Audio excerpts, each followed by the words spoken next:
WoW Killer is a production of amove.tv. Check out amove TV for many more podcasts, multiple about Blizzard games.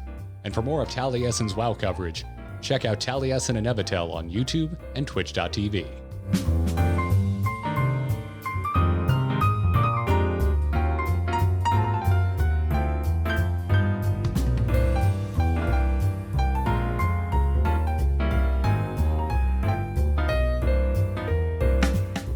Greetings and welcome back, everyone, to WoW Killer. I'm Garrett, here as always with Taliesin, and I missed you, listeners, and I missed you, Tally. I missed you too, but not as much as I missed the listeners. It's them that I really missed. I was sitting at home every day looking at a photo of you, stroking it on my sofa like Wolverine in that meme, and going, Garrett, I miss you. And then I'd flip it over and be a picture of all our listeners. I'd be like, but not as much as I miss you. So it's nice to be back, is what I'm saying. Did you secretly have our listeners send in photos of themselves or screenshots of their avatars in World of Warcraft, or did you just go to Getty Images and grab a bunch of what you think our listeners look like?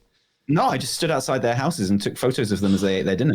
Oh, okay. I mean, that's just dangerous this time of year. Isn't that how you do it? This is a really dangerous time to be a stalker. It's not, because it's not a dangerous time to be a stalker at all, because you know everyone's going to be at home. It's an easy time to be a stalker. What are you talking about? You're saying that this point in world history is the most efficient time to be a stalker. I mean, usually it would take me days to stalk one person, but these days I can do 10 at a time if they live on the same street. It's easy.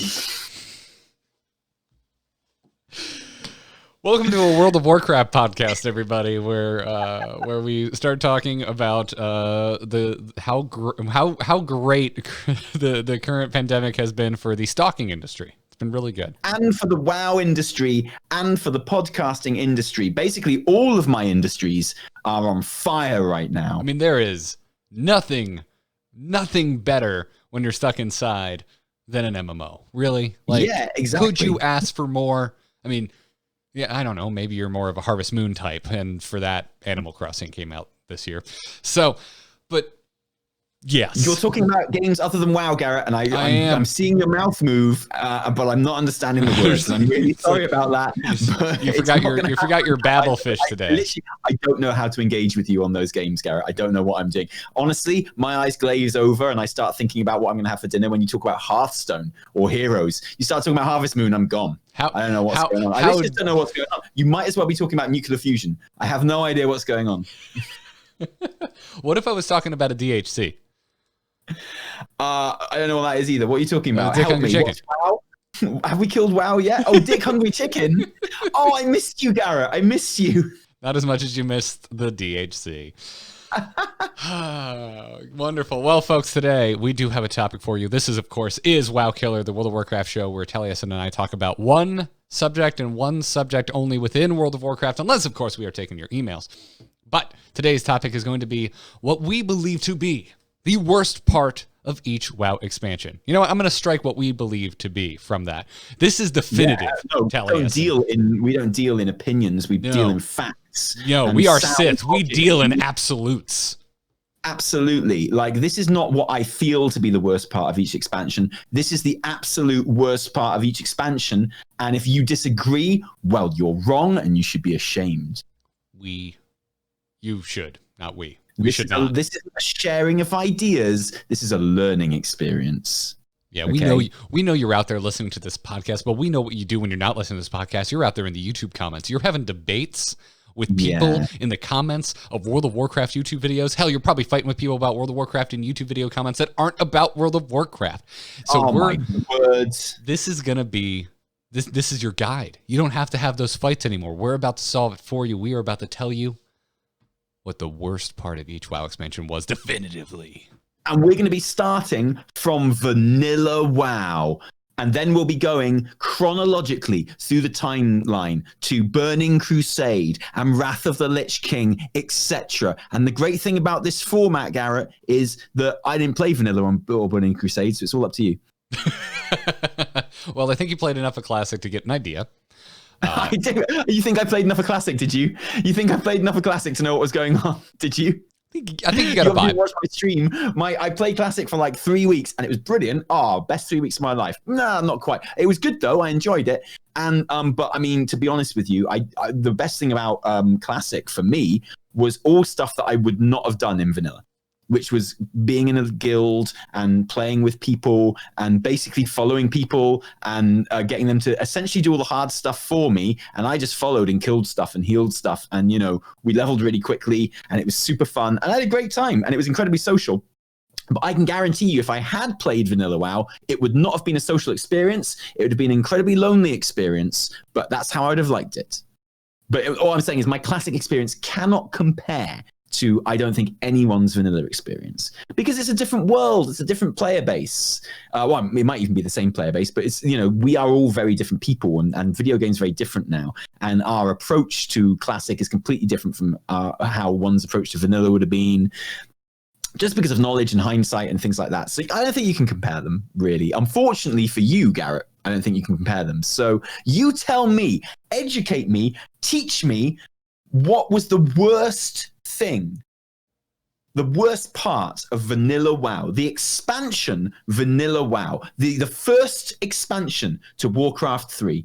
What was the worst thing about it? It would have been the second expansion of Warcraft 3, because Warcraft 3 did indeed have an expansion. It was called The Frozen Throne. That can't be true, Garrett. You must be wrong, because when I bought Warcraft 3, it came with Frozen Throne. So you're an idiot and you're wrong. You don't even know about Warcraft 3. That's really interesting, because when I bought it again, it came with a refund. Oh, I need an air horn on my soundboard. Snap. I really do. I really do. Oof. Oh my gosh. Cancel. We can't carry on this show. Everyone is dead. Everyone. We did it. We killed WoW. We did it with that comment. It's over. Done. WoW is dead. Leave him alone. Stop it. Stop it. WoW is already dead. You killed WoW. We finally did it. I didn't think it could ever happen, but it did. The worst part of Vanilla World of Warcraft is definitively that I didn't hit 60 during Vanilla World of Warcraft. So when you pitched this idea, and I like this idea as a topic, but I really struggle with figuring out like my least favorite part of original vanilla World of Warcraft, because it just it was so, and to me specifically, it was so new. I didn't play EverQuest. The only, and I'm going to use quotations here, MMO that I had played before World of Warcraft was Guild Wars, which was MMO light. It was like closer to Phantasy Star than it was something like EverQuest. And so to me, like vanilla World of Warcraft was just like life. It was like, why? I don't know what to complain about, because I don't know how else this game could be. I just kind of accepted it as it was. So that being said, I guess a slightly more serious answer would be just Paladin leveling. I thought it was, and still is, one of the most god-awful experiences in a game I have ever had. Why? What was so bad about Paladin leveling in got no damage abilities until like your 50s, I think. I don't actually remember what level you finally got proper damaging abilities, but it was just vanilla. As someone that vanilla for me was nothing but a leveling experience, because I didn't actually complete leveling until Burning Crusade. Paladin was just miserable. It was a miserable experience to level up, and it was still pretty miserable in Burning Crusade. Did it ever occur to you to start rolling a different class? Did it ever occur to you as you were leveling in vanilla, you were like, this is bad, I should do something else? I did. I've mentioned before that my original first character ever, which was my main until halfway through Wrath of the Lich King, was a hunter. It was a night elf hunter, but I multiple times wanted to switch to a paladin, and every time I went back, I was like, no, this is just the worst. I just white damage things to death and have buffs. Who thought this was fun? So yeah, because there's so many aspects to vanilla. Yeah, this one is really, really rough for me, because yeah, I don't know. Here we already are getting wishy-washy on it's probably going to depend on what you personally value in your World of Warcraft experience. Like, some people might say, there was no Dungeon Finder. Other people think the Dungeon Finder is the worst thing in the world to ever happen to Warcraft. Yeah. So yeah, like my answer is just, I guess generally some of the classes were abysmal to level. And I'm gonna give the worst leveling experience to Paladin. Did you do the Gates Fan Courage when you played Vanilla WoW? Oh God, no. Are you going to do it in Classic? No, I think I already missed it, didn't I? To be honest. I think I already missed it, didn't I? Yeah, pretty much. Weren't they done like in 3 minutes? What was that? Because I can like contribute to this conversation because I can tell you what I think the worst thing about vanilla is. What do you think the worst thing about vanilla is? Classic WoW. Classic WoW is the worst thing about vanilla? Yeah, absolutely. Because, explain yourself. Okay, because don't get me wrong, Classic WoW is an excellent game, and I really, really like it. And I think I'm glad that it exists, and it's a game that stands on its own 2 feet, quite apart from being any kind of history lesson or museum piece or anything like that. And I feel like I always have to say that because people get very defensive about Classic WoW and Vanilla WoW. Like if you say anything that can be construed as any kind of a criticism at all. And it's brilliant, and I love it, and I've loved every moment I play in it. I just happen to prefer, like, you know, current WoW for any number of reasons. And that part of that is because I'm a magpie and I like shiny new stuff, right? So even a new thing which isn't as good as an old thing is always going to be a bit more interesting to me than the old thing which is better. And that's just the kind of person I am. I'm a very disposable kind of guy. Everyone knows that. And for me, like, Classic destroyed so much of the mythos of Vanilla WoW. You know? So, you know, if you went back to Woodstock right now, it would be shit. You'd hate Woodstock if you went to Woodstock right now. You'd be like, you'd notice like you'd suddenly like experience all those things that no one talks about when they talk about Woodstock. Like the literal 4-day queue to get out of Woodstock. Like the thousands of people trying to leave Woodstock and they couldn't for like days after Woodstock finished and trying to get out of there. Like the trash and human feces everywhere. The people dying and getting crushed to death, like and dying of drug overdoses and stuff. The basic like poor sort of 60s hygiene everywhere and like just people being absolute dickheads and stuff like that. Yeah, you'd see some amazing bands and you'd be part of like this incredible moment in history. But it's one of those things where for those of us who weren't there, although of course everyone was at Woodstock, but for those of us who weren't there, like, you know, it's more fun to just hear about the mythos. And if we had to be there, it wouldn't be quite so good. And it's kind of like that, particularly if we were there with our modern sensibilities and having been to more modern music festivals and our expectations and things of that. And like, I kind of feel like that's what Classic did to Vanilla. It was, you know, I was happy just wishing that I could have played Vanilla and sort of seeing the way that, for example, bosses went down super quickly and content just got completely destroyed, and seeing how cynically it was possible to play Classic, which means it was possible to play Vanilla that cynically. It's just people didn't. It was kind of like that realization that a lot of the things that we held up as being brilliant about Vanilla really was just people being shit at the game. And yeah. I mean, also like the way we communicate is so different. Like, yes, we were clearly connected by a fairly modern version of the internet as we know it when we started playing World of Warcraft all the way back in, what was it, 2004?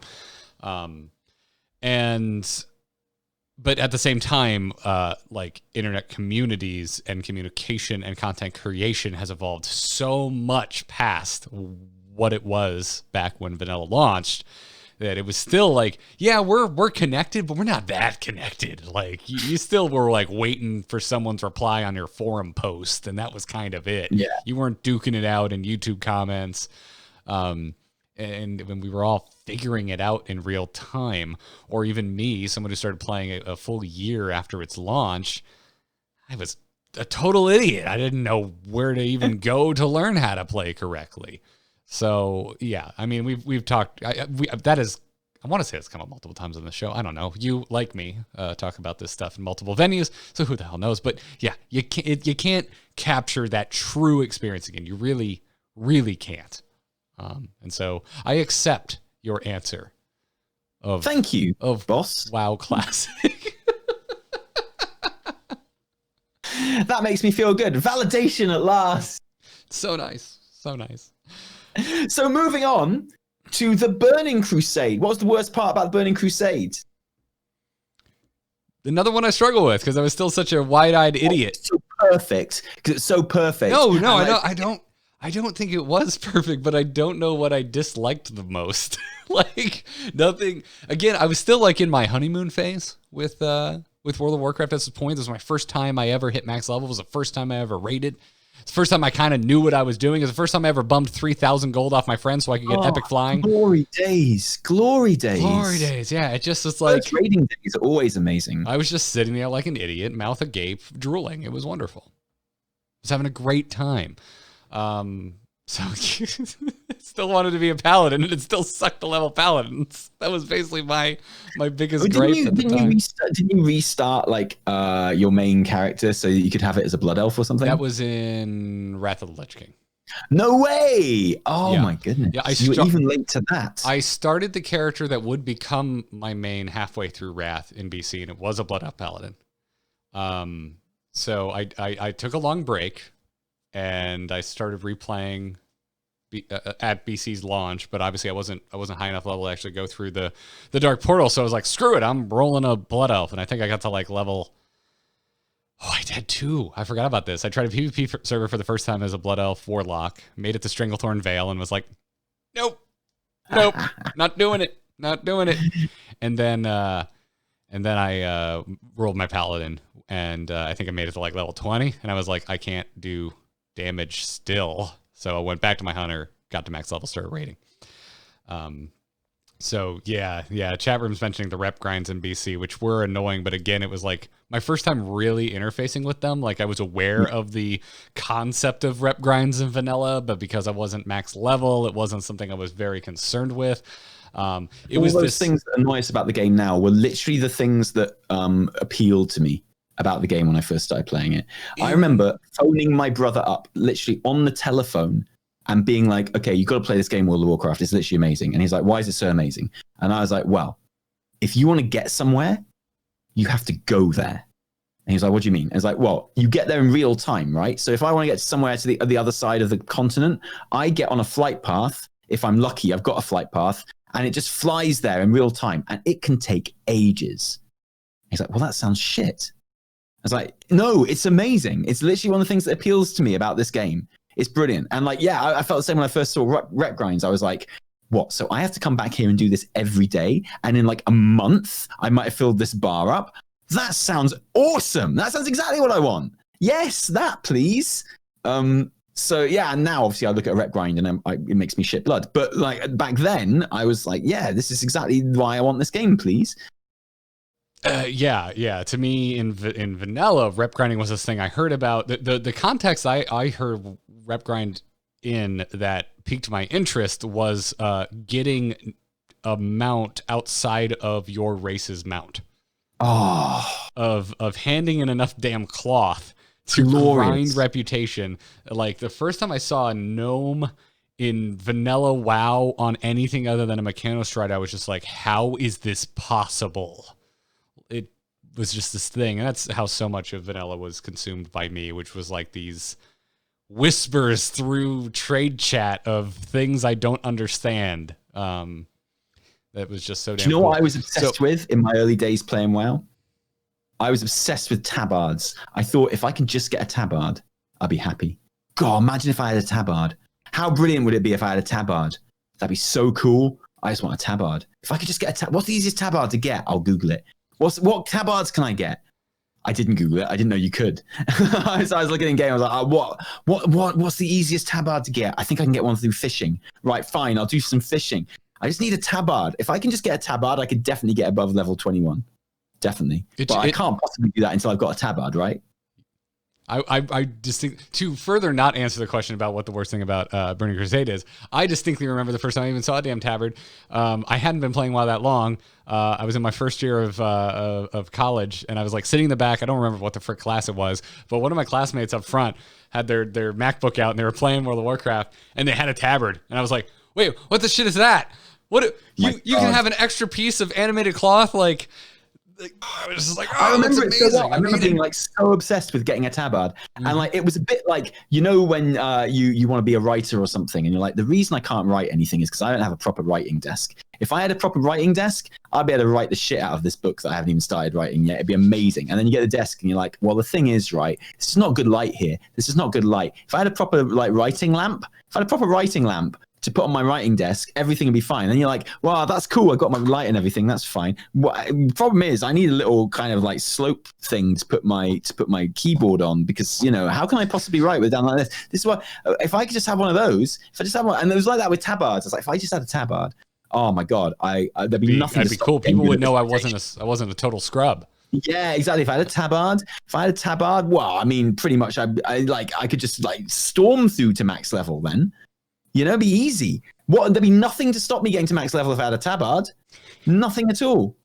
Oh, wow. And then I'd be the best at the game because I'd be max level and I'll have won. Yeah. All of the kind of talking about good stuff about the expansion here. I can't help noticing, Garrett. You're not killing WoW. You're doing the opposite of killing WoW. You're giving WoW mouth-to-mouth resuscitation. Listen, I warned you. I warned you at the beginning of the show. I said, listen, for Vanilla and Burning Crusade, it's really hard for me because this was just the beginning. As far as I was concerned, this is just the way things were. And between the two, they were pretty similar in experience. Do you know what my first tabard turned out to be? What was your first tabard? It wasn't a guild tabard? I don't know. I didn't give a shit by the time I got it. No, mine was definitely a guild tabard. I didn't like our guild tabard. So once I got the Scarlet Monastery tabard, that's what I wore. And to this day, the Scryer's tabard is my favorite for some reason. I love the Scryer's tabard, and I wear it on like all my tunes. Yeah. Do you know what I think the worst thing about a Burning Crusade was? Oh, you do? No, I said Oh, sorry. For me, the worst thing about Burning Crusade was I couldn't play it on my Xbox. Is that?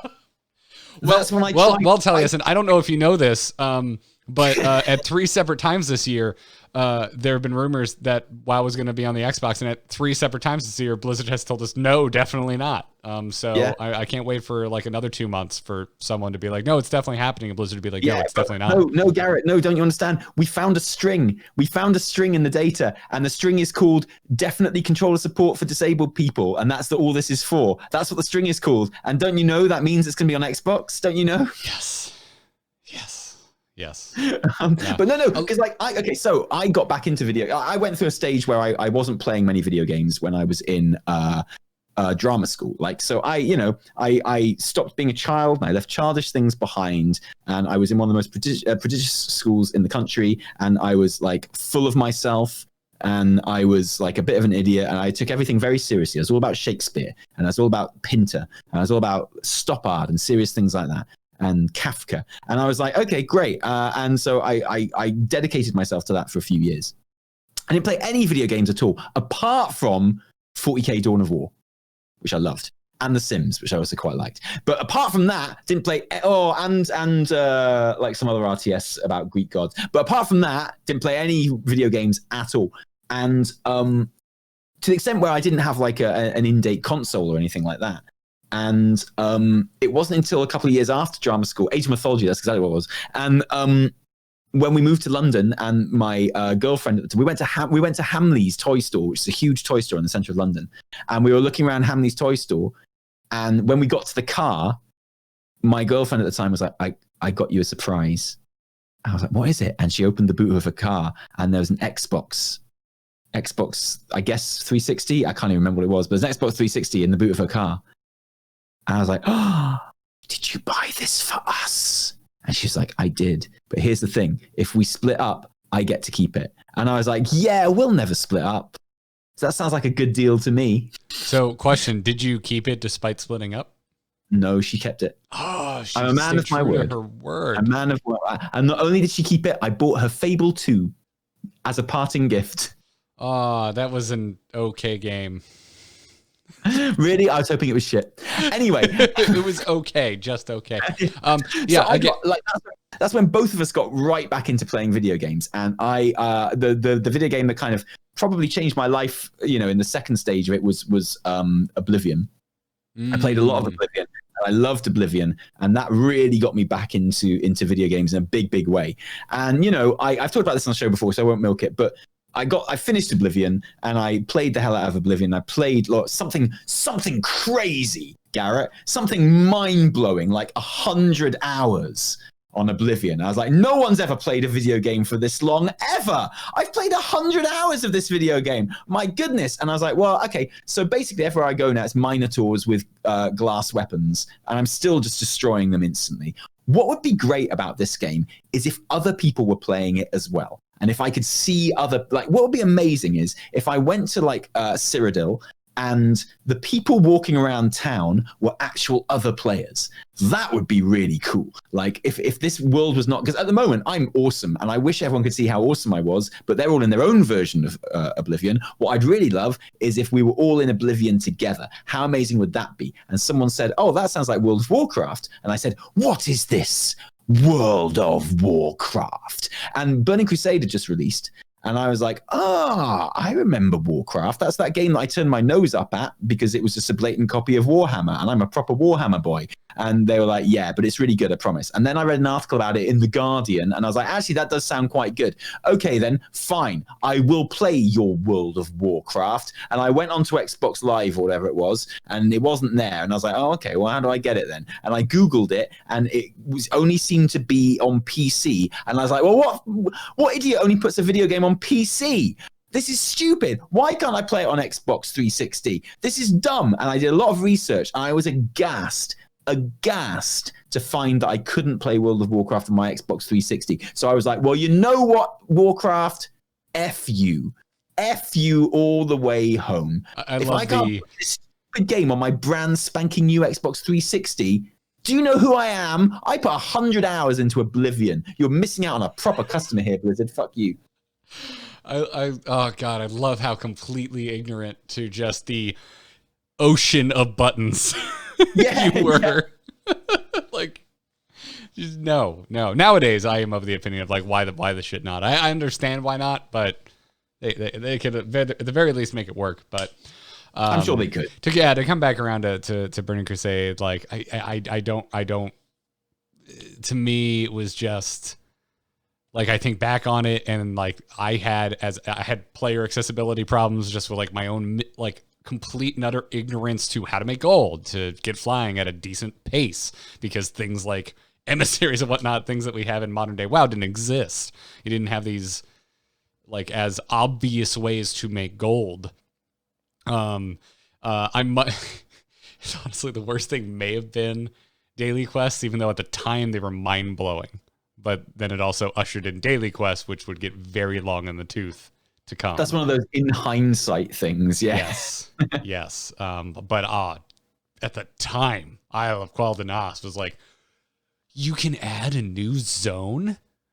What? You're kidding me. This is like basically a new I mean, not really. I didn't really think that because it was a small zone, but still, it was like mind blowing at the time that they added a new zone that late in the run of the expansion. And they also had these new things called daily quests. What? I mean, we had seen blue exclamation marks before, but they were like hand in cloth to grind reputation. It was really mind blowing at the time. But yeah, as I warned you before we started this show, I'm very wishy-washy on Burning Crusade because I was still learning at the time. It was all new to me, and I was just kind of accepting it as it was. I did not have a critical mind for World of Warcraft yet. It wasn't until Wrath of the Lich King that I finally got a critical mind for this game. Yeah, I think that's pretty. Like, I think it takes most players, and certainly the further back you go.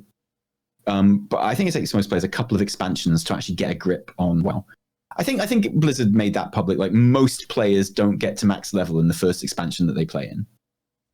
And that's always been the case. Back then, that doesn't surprise me. Now it would, obviously, because it's gotten so much more streamlined and about to get even more streamlined. But honestly, I think if someone came to the game and they didn't have any friends that played WoW, and they just came to the game because they were curious about it, I could see it taking them a whole expansion to get to max level, even now. And even because that's the thing. Like, we're going to talk about this in the Wrath of the Lich King one, but you don't always know how to approach a game, and you're feeling your way through, and you're like, if I was to suddenly start playing Dark Souls 4 when that comes out, it would take me a year to do in that game what someone who had played the other Dark Souls games could do with it in the first week, probably. And it's just like your prior knowledge of a genre and of like how certain games work is like super important when you come into it.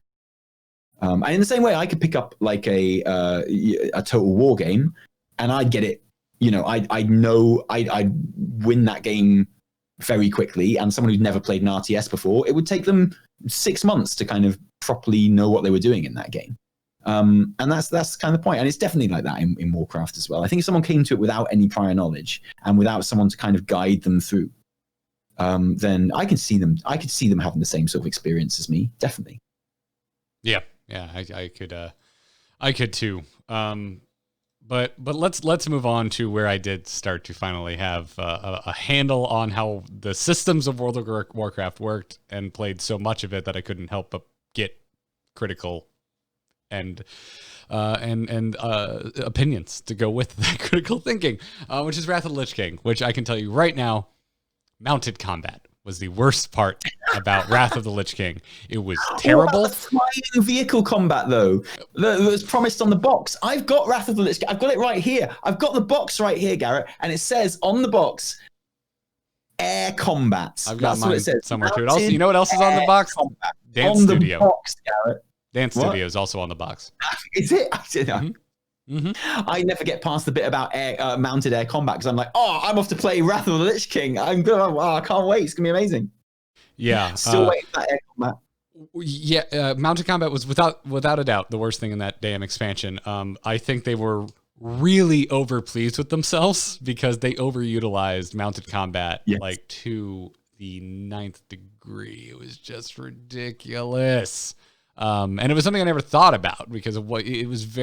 We had like bombing runs in the Isle of Quel'Danas, and I guess there was a bombing run really early on in Burning Crusade. Now that I think about it, there's one in Hellfire Peninsula. But like that was whatever. There was a few quests across BC where you clicked an AoE reticule and targeted something, which is something that we still get new bombing run quests today. How do we get away with that? How do they get away with that? Those bombing quests in WoW. I mean, they're fine. I've got nothing against them, but like, I do have something against them. I'm sure some of you are watching this. I'm sure. I bet you there's at least one WoW quest designer either watching this live or listening to it later on. Like, I mean, how does it feel when you design a quest which is like fly around a bit and press like Q to drop a bomb on something? And does that feel good as a quest designer? Like, I mean, I genuinely, I'd like to know because I sometimes enjoy them and I sometimes don't. But is that the kind of quest that a quest designer looks forward to designing, or is it one that you're like, just knock out one of those bombing run quests? It's one of those things that I just assume because it is a known quantity, because it is a tool in their box. Yeah, I guess so. That when they're working through a quest line, it's just like, well, do we have a moment where we just want a lot of enemies on screen? Well, if the answer is yes, our answer is either put you in a vehicle or something that is vehicle-like with super abilities, do a bombing run, or make you have some sort of canon interaction. All three of them, you are no longer controlling like your character with your moveset. I'm probably forgetting other options, but those are like the three most common things when it's like time to deal with a lot of enemies on screen, or I don't know, shoot seagulls. Can you imagine if real bombing runs worked like that? Can you imagine if during the Blitz, like in London in the Second World War, like, Nazi planes were flying overhead and they dropped their bombs and they missed, and all the people in London were like, oh, thank goodness they missed.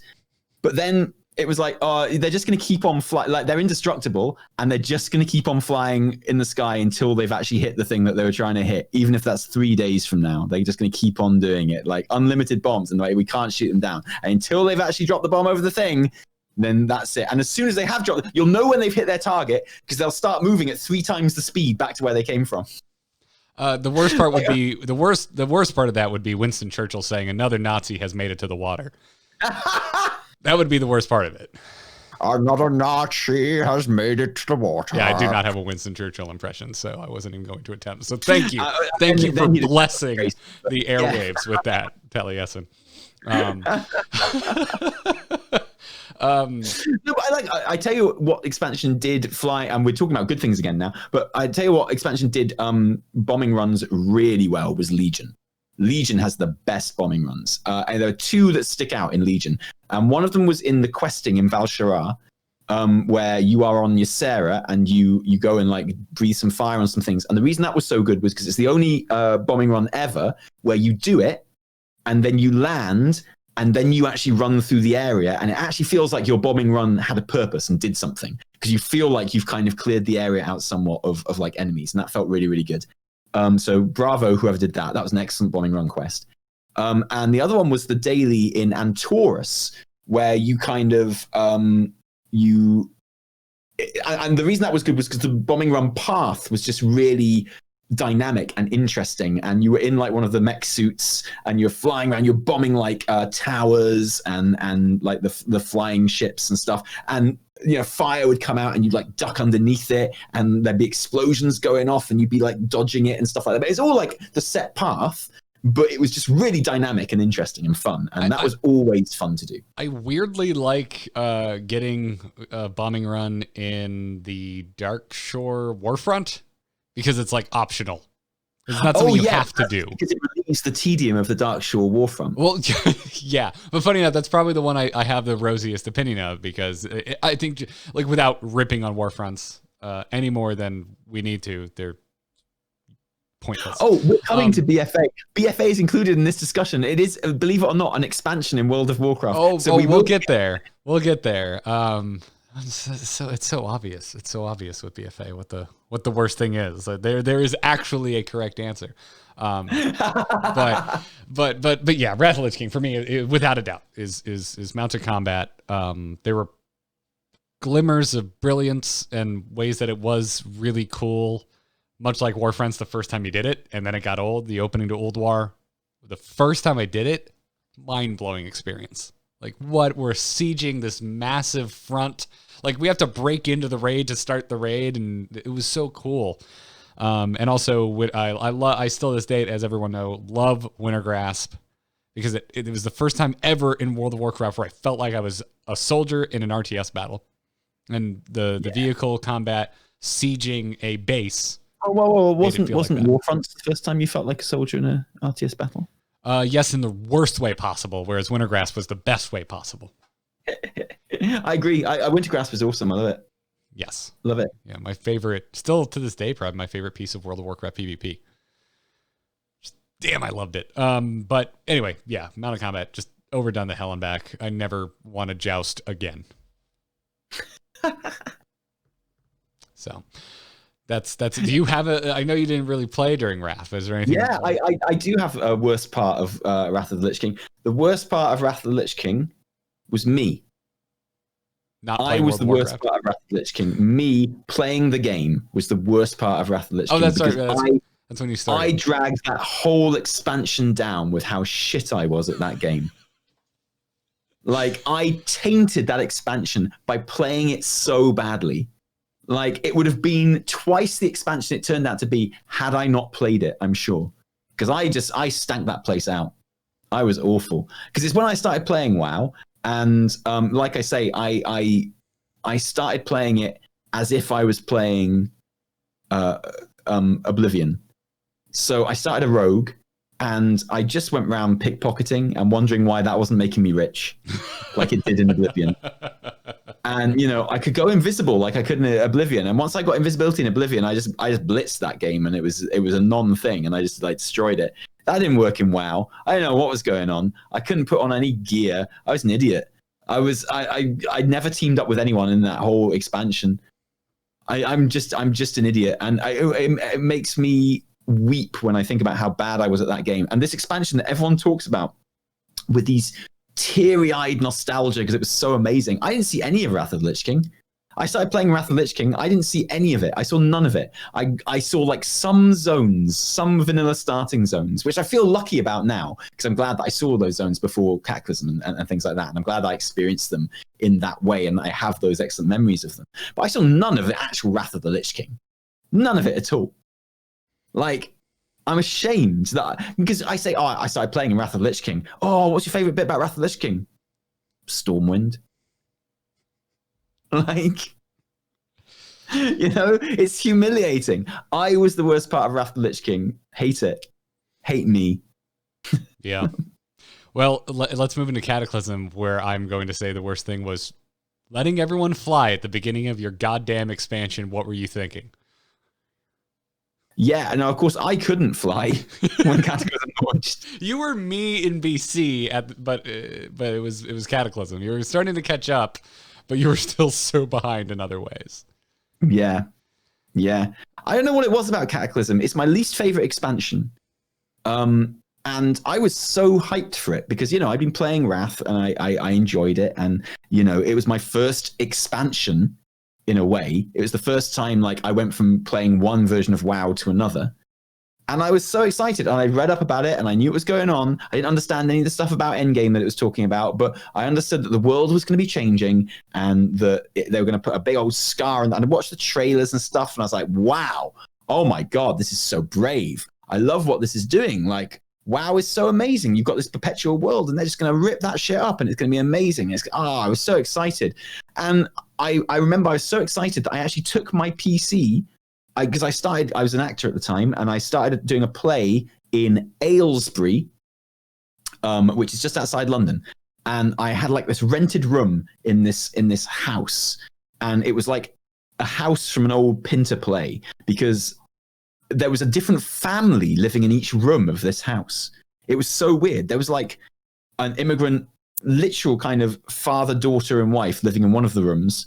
And then there was just some dude who said he was a prince living in another room. And so I went to this house and I had this rented room and I connected my internet cable from the router down in the kitchen up the stairs to my bedroom, and I set my PC up on the chest of drawers because I had no desk in my bedroom, and I sat on the edge of my bed with my PC on the chest of drawers. I turned one of the drawers over so it worked as a slide out kind of keyboard bit, and that's how I played the launch of Cataclysm, and I was so excited about it, and I got in there, and within an hour I was like, nah, I'm done with Cataclysm.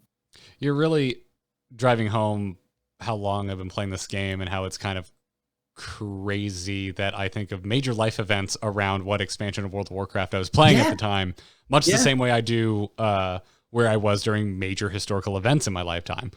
And I was going through some shit when Cataclysm came out. I was moving back to my home state of Florida from Los Angeles because I was just sick of barely being able to keep a roof over my head in the midst of the terrible recession we were still in 2010. And I remember I almost got out of the content generation game entirely. I almost quit podcasting. And this seems, now that I've been doing it for so long, the infancy of me making content. I had barely even started at this point. And yet I think about then I almost quit. I was doing my StarCraft podcast at the time, and I moved back, and there's a short stint, mercifully, where I was living with my parents again, thinking, what the hell am I doing with my life? This probably isn't that important. And then one of my soul comforts in this world, listening to a World of Warcraft podcast called The Instance, Randy Jordan, the host, left because he went to go work at Blizzard. And I was like, no, this is the one constant, the one rock in my life was the show that I enjoy with these two hosts, and one of them left. And I was just like, no. So yeah, I was going through my own, yes, chat room. You found it, Elvix. I was going through my own personal Cataclysm when Cataclysm came out. But yeah, I played quite a bit of Cataclysm and enjoyed it. And I took a break kind of midway through it. I stopped raiding. And then I kind of took a break. But then, I got my own place, started playing again, got into a relationship that eventually became my marriage. And life started upturning at the end of Cataclysm. And I remember just loving the final raid and loving the final Deathwing fight, which I experienced through Raid Finder. Because I didn't have a regular raid group, but I still had a really good time.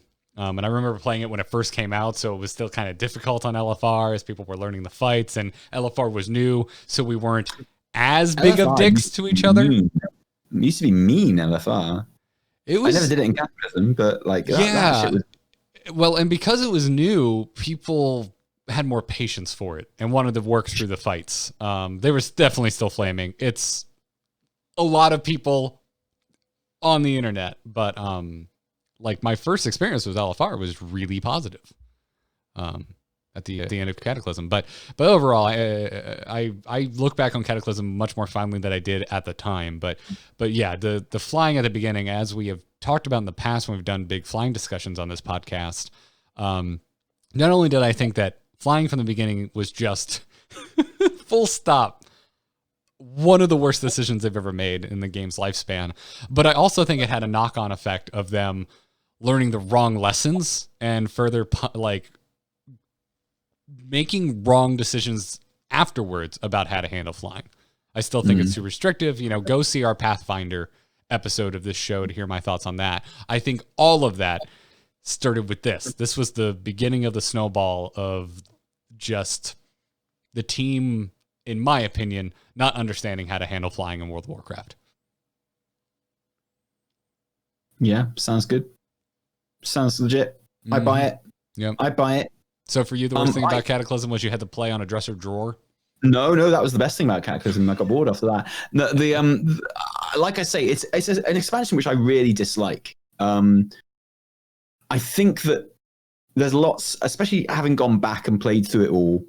I know that's not the same as playing it at the time, but having gone back and played through the story and stuff like that, I feel like it really mishandles dragons and dragon aspects and makes Warcraft dragons into something that I don't like very much.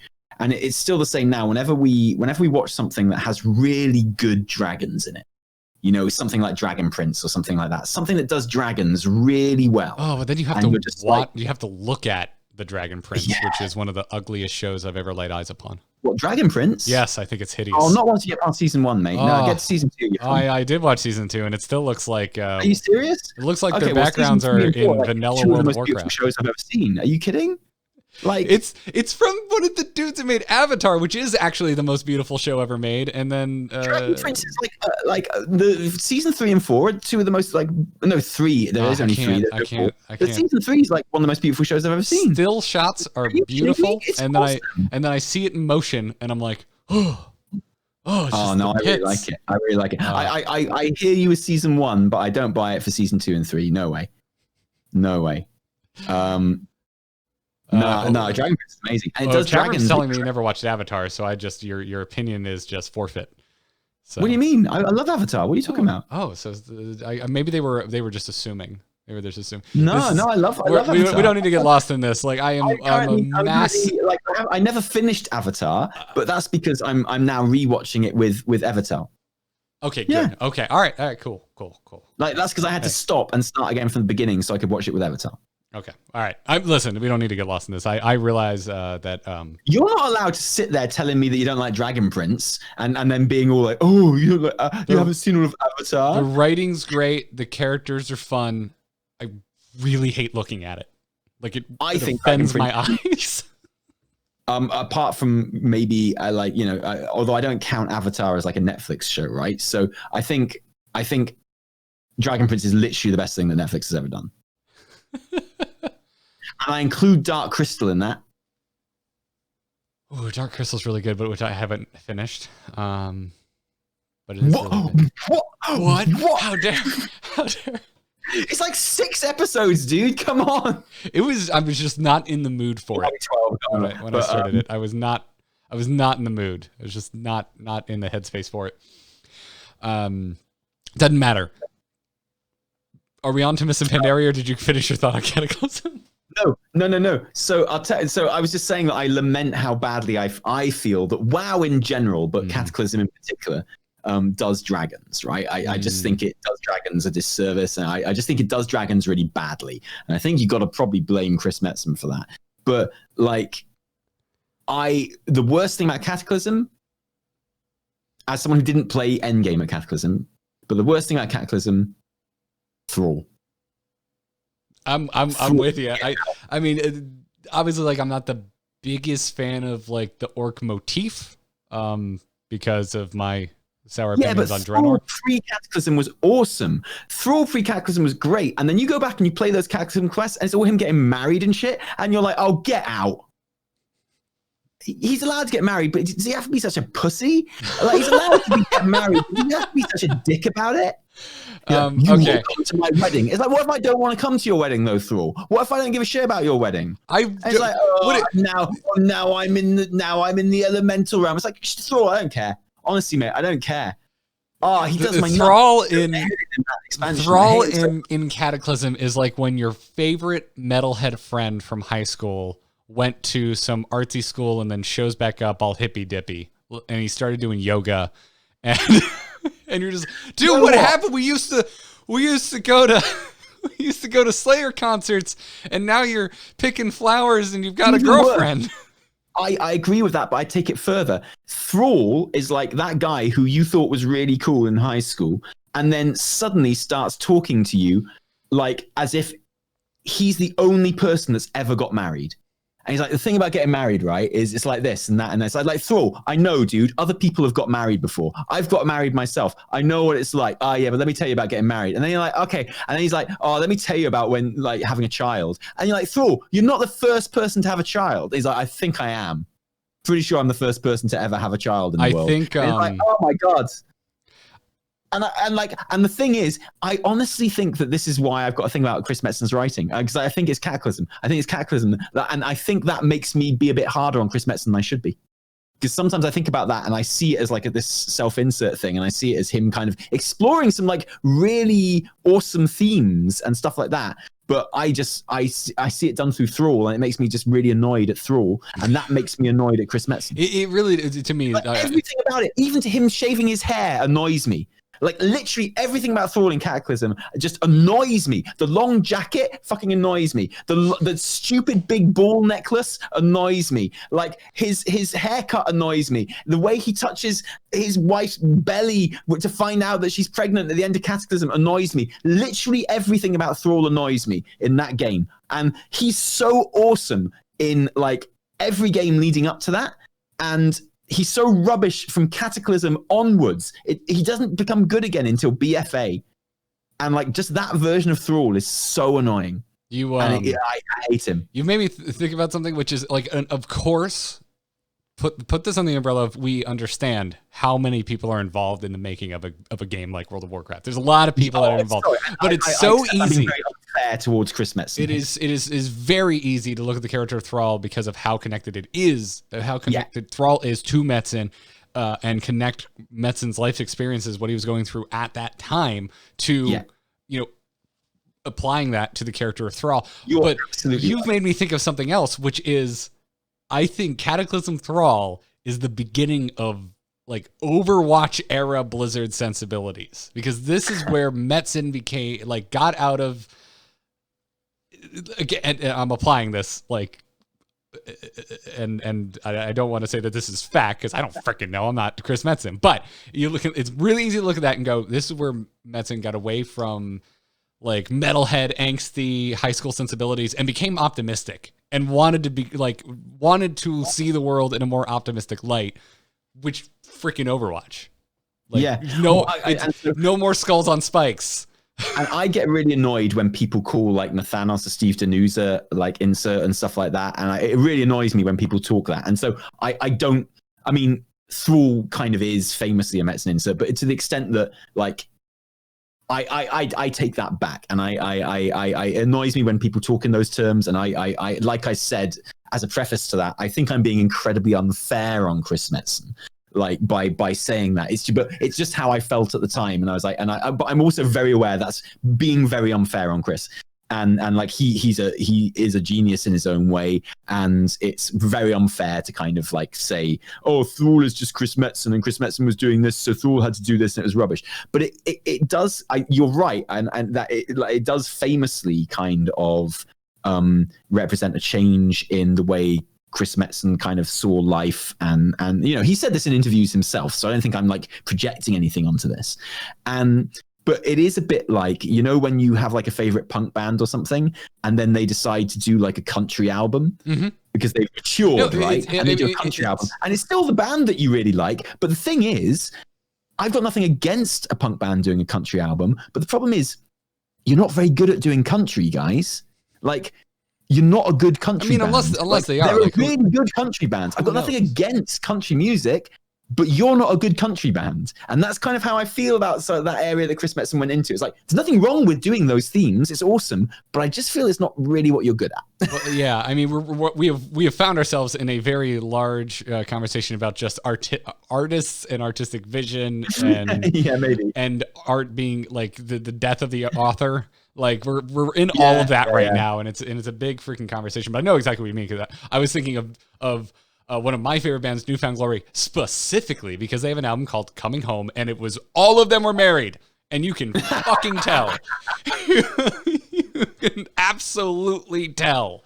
It is so different from any other album that they put together.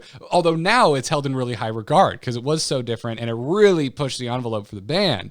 And yet I look at Cataclysm, I'm with you. I'm like, this is where I just no longer gave a crap about Thrall. I was like, I'm done. Yeah. I don't want to hang out with him anymore. It's like that friend. You're like, oh crap. No offense, but as a married couple that do not have kids, as our friends start to have kids, we're like, oh shit. Well, I guess we're not hanging out with them much anymore. It's like your life and priorities change. Yeah. It's been a long time since I heard New Found Glory. By the way, that's awesome. They're like Florida royalty. So of course they are. Yeah, of course they are. Yeah, them and Hulk Hogan. Yeah, totally. Like, you've got them on your flag, haven't you? No, we're Hulk Hogan. I don't. You're Hulk Hogan. I'm in the Hulk Hogan racism loop. I know. Okay, I was just making sure. I'm like, Hulk Hogan's stock hasn't been the highest in recent years. I don't care about that in Florida, though, right? That's just more reason to listen. Celebrate. Macho Man Randy Savage lived here too, and I would much rather. Let's put that on blast. We'll go for that. Fair play. Yeah. But, I mean, look at BFA and look at how easy it was to make Thrall awesome again. Like, look how easy it was to make Thrall baller again. Like, easy. They could have done that at any time. It helped that we didn't see him for a while. That plays a big role. I mean, the same thing kind of went for Jaina. We saw little tiny tidbits of Jaina for a bit after the whole Theramore. You say we didn't see him for a while, like half an expansion. Like. He was there in Legion. Oh, sorry. I thought you were talking about Jaina. Yeah, we essentially just didn't see him for one. But he second half of Legion, the first half of BFA. He was barely in Legion. If you're a shaman, he was very important in Legion. Okay, all right. He got his ass kicked. He cried a bit. You took his hammer. Okay, all right. So here's my personal bias on display. I have never had a shaman pass level 30. Oh wow. Okay. I just doesn't do much for me. Yeah, fair enough. Enhancement's great in lands, but yeah. Yeah, I think they got some of the cool spell effects in the damn game, but for some reason, there's just the process of playing one just has never really clicked. Yeah. But yeah, so, okay, Cataclysm. I think it's flying from the beginning. You think it's Thrall, and I think that's a wonderful answer. And now we're on to Mists of Pandaria. Tell me about your Mr. Pandaria experience. What was the worst thing in it for you? Well, my personal experience was I tried to get back in rating and it didn't really work. I had to come back to the game having left in Cataclysm. Yeah. Legitimately personal thing is it gave it the rewards for reputation grind were too awesome, so I did them, and now I never want to do reputation grinds again. That's Jade Serpents and the Shadowpan Tiger are two of the coolest mounts in the history of World of Warcraft, in my opinion. And I've never more happily eaten shit in my life.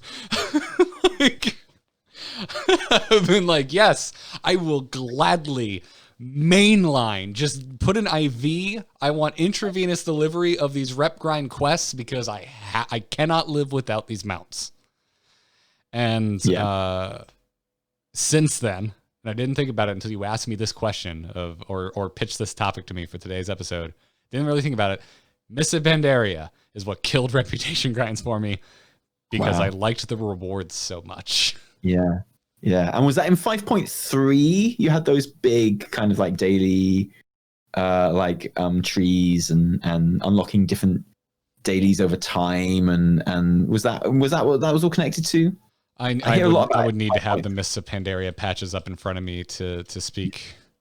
But I missed out on all of that. I didn't. Siege of Orgrimmar was like in flow by the time I came back to WoW. Yeah. And I was there for quite a while.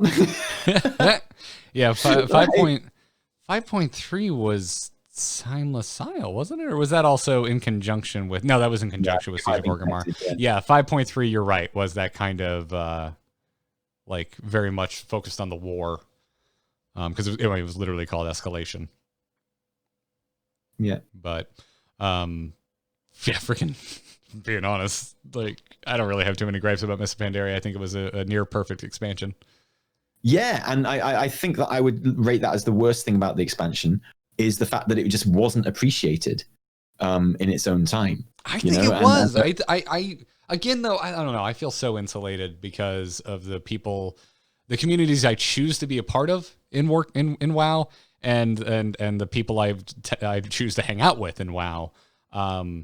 Everyone I knew that was playing World of Warcraft during Mists of Pandaria were pleased as punch with it. I think the popular answer, like a lot of people just took one look at it and went, "Nah." Mate. Oh yeah, and I listen. I was a little taken back. I'm like, okay, pandas, whatever. But I thought the cinematic was dope. But that's not how they. No, that is how they initially they showed it with the expansion, didn't they? Did they? I don't remember. Anyway, it doesn't matter. Pretty early on, I remember thinking, you're dumb. Like, if you can't, like, at least, like, give it a chance. Like, go see if it's any good or not. I mean, like, it was just, like, really unfortunate timing. If the movie, like, literally, if the movie Kung Fu Panda hadn't come out, then I think WoW would literally just have loads more subscribers now. It's as simple as that. Like, I genuinely think... I don't think it would have... I think Draenor still would have just shit the bed so hard. Maybe. Draenor did more from actually being a bad expansion damage than I think Pandaria did for being perceived as a bad expansion. Oh, yeah. I think more so than any point in BFA, I think Draenor is the closest that WoW has come to actually dying. Yes. Yeah, for sure. Yes. Thank God for Legion. Like, WoW Killer : Warlords of Draenor story. Oh, okay. Well, I feel like ashamed that I took a look at Pandaria, and I was already out of WoW, and so I was only with mild kind of secondhand interest that I was looking at kind of the news leading up to Pandaria, and I took one look at the Panda and I was like, yeah, all right. And like I didn't care about it, and I thought it was stupid and dumb. And if I hadn't met Evitel, I probably wouldn't be playing WoW ever again since Cataclysm. So, and she was like, "No, it's brilliant. It's like really beautiful, and the environments are really good, and the music slaps, and it's just everything about it is just great." And I was like, "Yeah, if you say so, hot girl. Okay, I'll take a look at it just because you told me, hot girl." So I did because the hot girl told me to. And she was right. Fair play. She's not just hot; she's clever too. And she was absolutely right. And the game is just divine. Like Mr. Pandaria is divine. It's like criminal. It's criminally underrated. And I don't think it is now. I think I think it's one of those ones that everyone wants to go back and play. I think when the new leveling system comes in Shadowlands and the whole like play an expansion as you level sort of thing, I think Wrath will be the one that most people go back to, but over time, I think Mop will be the most popular one that people do. Assuming they all take the same amount of time to go through. There's not like an optimum. I mean, to use the music analogy again, I mean, Mists of Pandaria, I think for a lot of WoW players is like that favorite song or favorite record that you kind of hated the first time you listened to. It's like when your favorite band does something different and it works, but you don't appreciate it at the time. Yeah, absolutely. What? Give me a proper band analogy of that. I don't think most people would agree with me, but I think Green Day's "Warning" is one of the best albums. I knew you were going to say that. I thought you were going to use "Warning" instead of your Newfound Glory example earlier on. Oh, really? Oh, yeah. No, I mean, honestly, that does apply because that was definitely Green Day feeling old and embracing it. Yeah. Like there are multiple songs with accordions on that album, and it works, and it's wonderful. And dude, I love accordions. And y'all just couldn't stop voting for Big Pimpin' on TRL, and we didn't deserve the beautiful album that was Warning. Mm-hmm. And the title track's amazing. It's not as good as American Idiot, though, is it? Just say. No, it's not. It is 100%. Green Day is at their best when they just embrace their inner 15-year-old. Let's be honest. But Warning is a woefully underappreciated album. But yeah, Mist and Pandaria, I was the same way. I was taken aback, but then when I started playing it, I was like, this works. By the way, I think the popular, the correct answer on Mist and Pandaria is just how damn long we were stuck on 5.4 before Warlords. Yeah, but I can't say that because that gave me essentially a year to get back into the game before a new expansion released. So I think I started playing pretty much as Siege of Ogmore first came out and was like settling. And so my entire Mist experience was while that raid was out, so in the final patch. And it gave me a good chance to get back into the game while that was happening and get to a point where I wanted to raid and stuff. So no, I liked all that. I didn't have a terrible time, but it's that fucking scenario.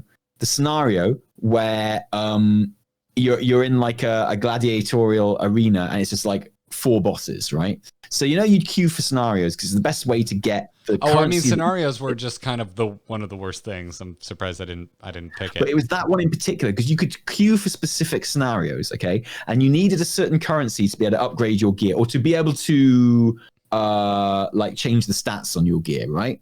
And so everyone just chain queued this one scenario, which was like the one with the bosses one after the other, because like it was most efficient to complete, and it was also kind of in by itself the most fun because it's just fighting bosses, no like running around or RP or anything like that, which is so annoying. So that just chain running that stupid scenario over and over again is the first time that I kind of grinded content in WoW that I didn't enjoy because I wanted the currency reward for it, Now a feeling I know very well, but it was the first time I got to that stage in WoW where I was just like grinding this one gameplay mode to get this thing I needed. And I was like, oh, I hate this scenario so much. I hate it so much. Yeah. Oh, there was also Proving Grounds, which were just a terrible freaking idea. Yeah. But yeah, I'm gonna. Oh, Mist sucked, didn't it? Mist sucked. What a terrible expansion. No, I'm sticking with my extremely personal and selfish opinion that the rewards for reputation grinds were too cool, thus killing reputation grinds for me personally. Garrett went through. Warlords of Draenor. This would be a tough one. What was the worst thing in Warlords of Draenor? Warlords of Draenor is the worst thing about Warlords of Draenor, Taliesin, the fact that it existed at all. Yeah. Well, no, I disagree. There's. I know you do. I know I can give Taliesin's entire thing here. Taliesin's going to talk about how this is when Taliesin started making content, and therefore has a rosier opinion. The world itself got better of Warlords of Draenor than literally any other human being on Earth. But literally, the world got better. YouTube got better. Like just a better place to be because of T&E, right?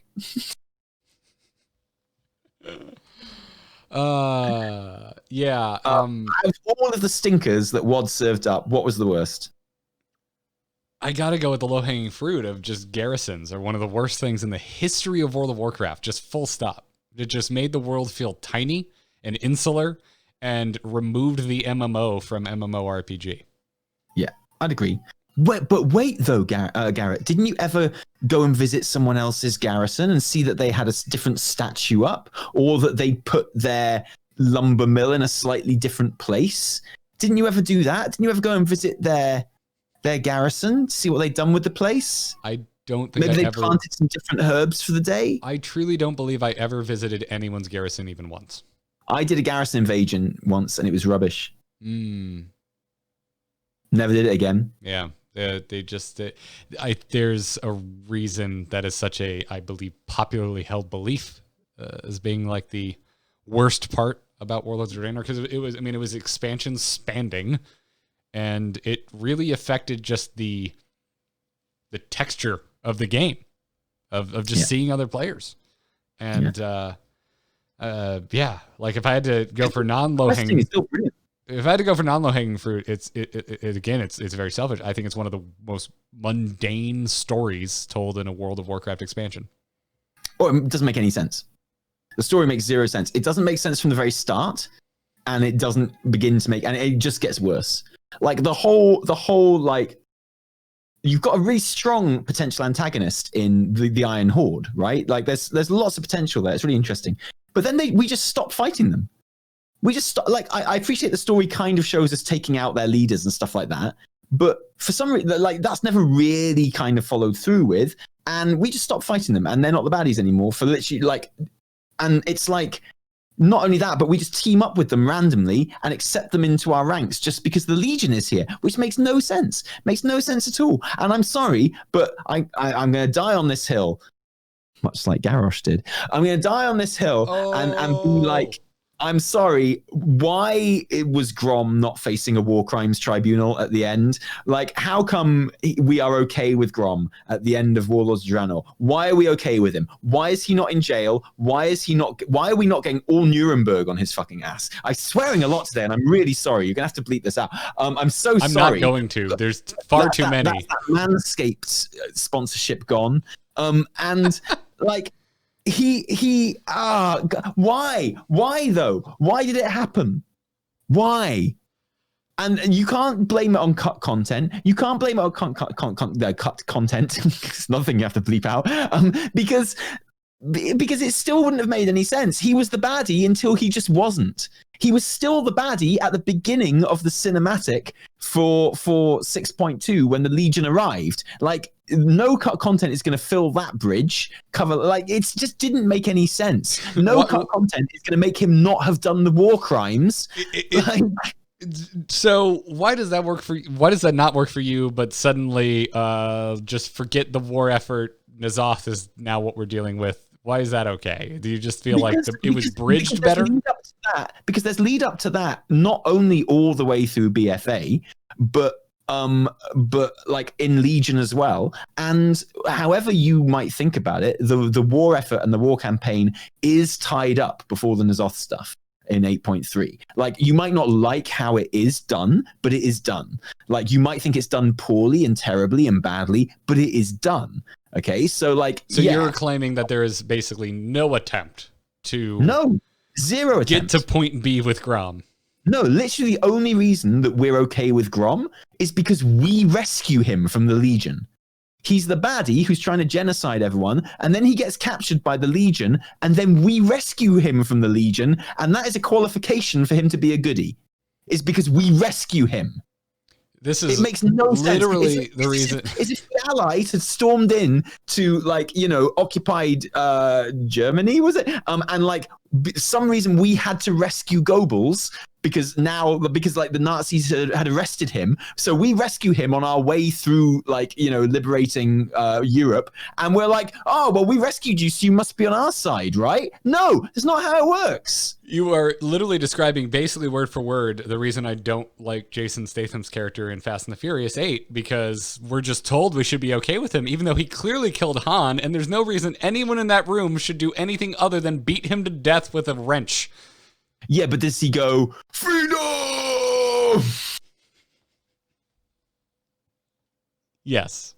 Like, he does not. Grom can suck it. No, I'm sorry. It's the worst. And like the story in that expansion started badly with the way, like, the very concept of it. Like, just make it time travel. Don't make it alternative universe. It's fine. But like, no. So we have all this stupid different strands of grass thing. And then we have like a really good novel in war crimes turned to shit in the last 2 chapters because they have to make this stupid story happen. So you've got that just goes on. And then you've got like most people playing the game, like Warlords of Draenor launches, and suddenly everything's got, like, they don't know what's happening. They're like, why is this happening? And they go, maybe we should ask Khadgar what's going on. Khadgar's like, I don't fucking know. Let's go in. Let's do it. Wah! And then we do it. Nothing's ever explained. Then suddenly the Iron Horde aren't the baddies anymore. Then suddenly we're like just rubbing Grom's nipples and telling him how amazing he is because we rescued him from a demon. And then he's lifting his axe up and cheering. And Yrel, whose entire people he just tried to genocide, is like, yeah, he's all right actually, isn't he? Come on. So now that we've spoiled the death of Grom, the death of Garrosh, Grom's ending, and the Han's death in Fast and the Furious. If you've got a blue spoiler bot and a red spoiler bot, what color is the spoiler bot for? It's been out so damn long, I'm not sorry. Is that a gray spoiler bot? Oh, if you haven't watched all of the Fast and the Furious movies up until now, then you can't even describe yourself as a moviegoer, and you obviously don't care about cinema, and you deserve clearly are not a high cultured member of society. If you cared about movies, then telling you what Rosebud isn't a spoiler, and telling you about Jason Statham in Fast and the Furious 8 isn't a spoiler. If you care about cinema, you know both of these things. Well.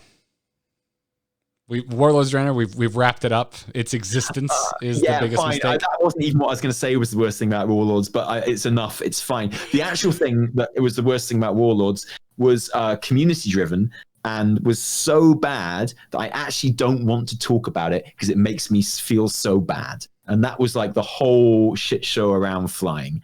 But I don't actually want to talk about it because it makes me feel so bad, and I don't like it. So Grom. Yeah, it was Grom. It was Grom all along. Cool. My answer is the expansion in its entirety. There's some good things about it. The questing is brilliant.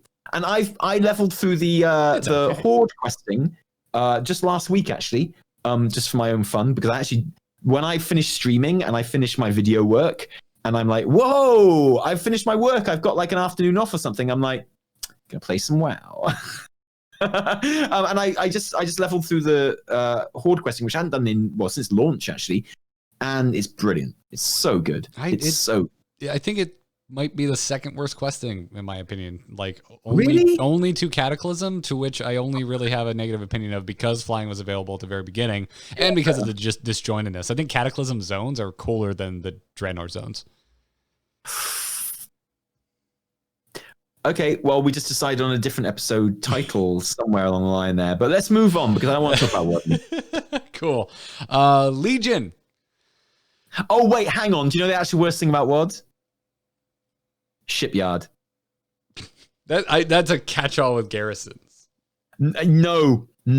I feel like under garrisons. Garrisons are terrible, and Shipyard was a part of garrisons. No, I mean, if you want to start a new episode called "The Worst Thing About Garrisons," we can have this conversation. I feel like garrisons were plenty shit way before the ship zone, the shipyard came along, and it was almost like shipyards were trolling. It was almost like Blizzard went, "Oh, you think garrisons are shit? Do you? I'm pretty sure we can show you how they weren't all as shit as you. You think nothing can be worse than garrisons, do you? You think garrisons can't possibly be worse, do you? How about the shipyard, mofos? Have that."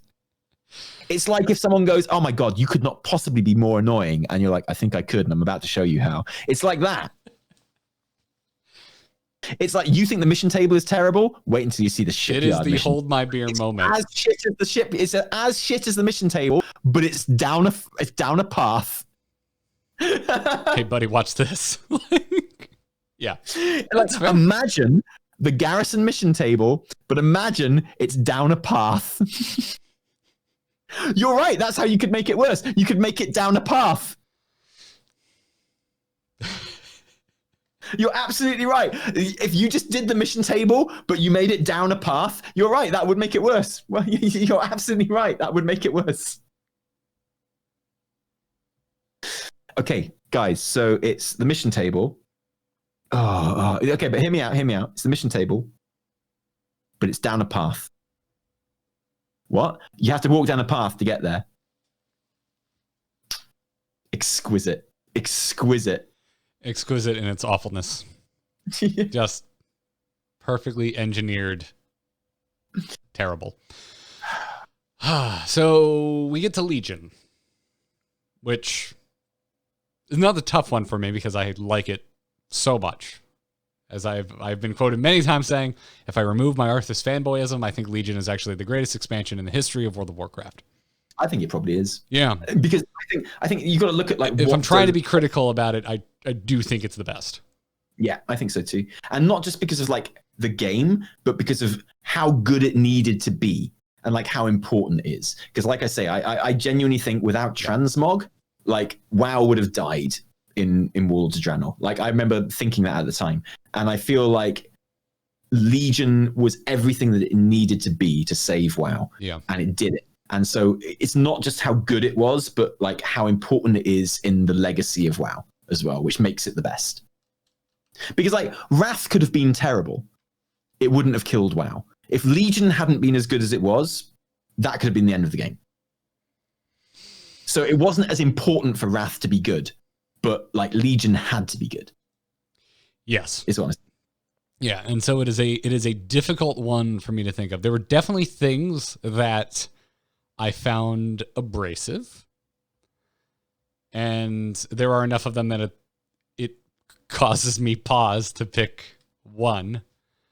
But I am going to go with artifact power.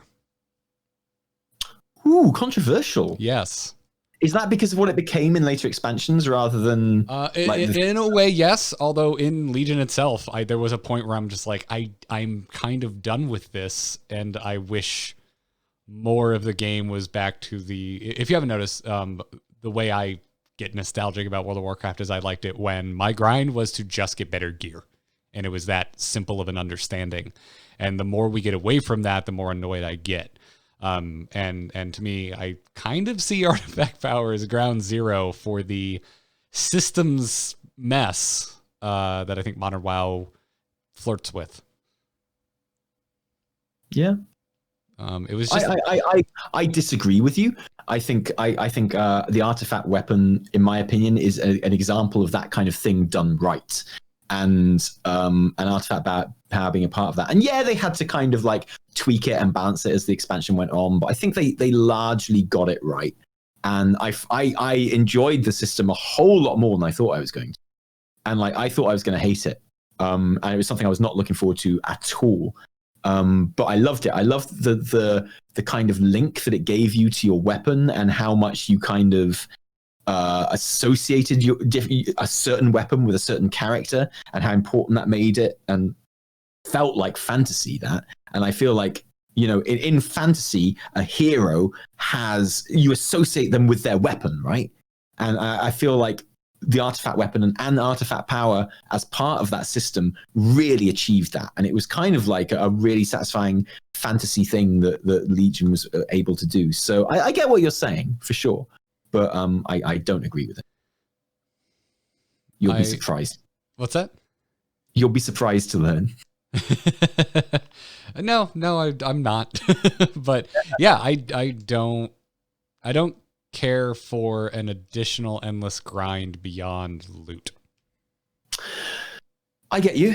It never felt like an endless grind to me, though. It felt like something that gave an endgame grind that kind of would have existed anyway. It kind of gave that grind more meaning. Like it kind of almost softened the blow of a grind that would have been there anyway because it was also helping with this thing. And that's like, because you were doing the grind endgame to get your Legos, and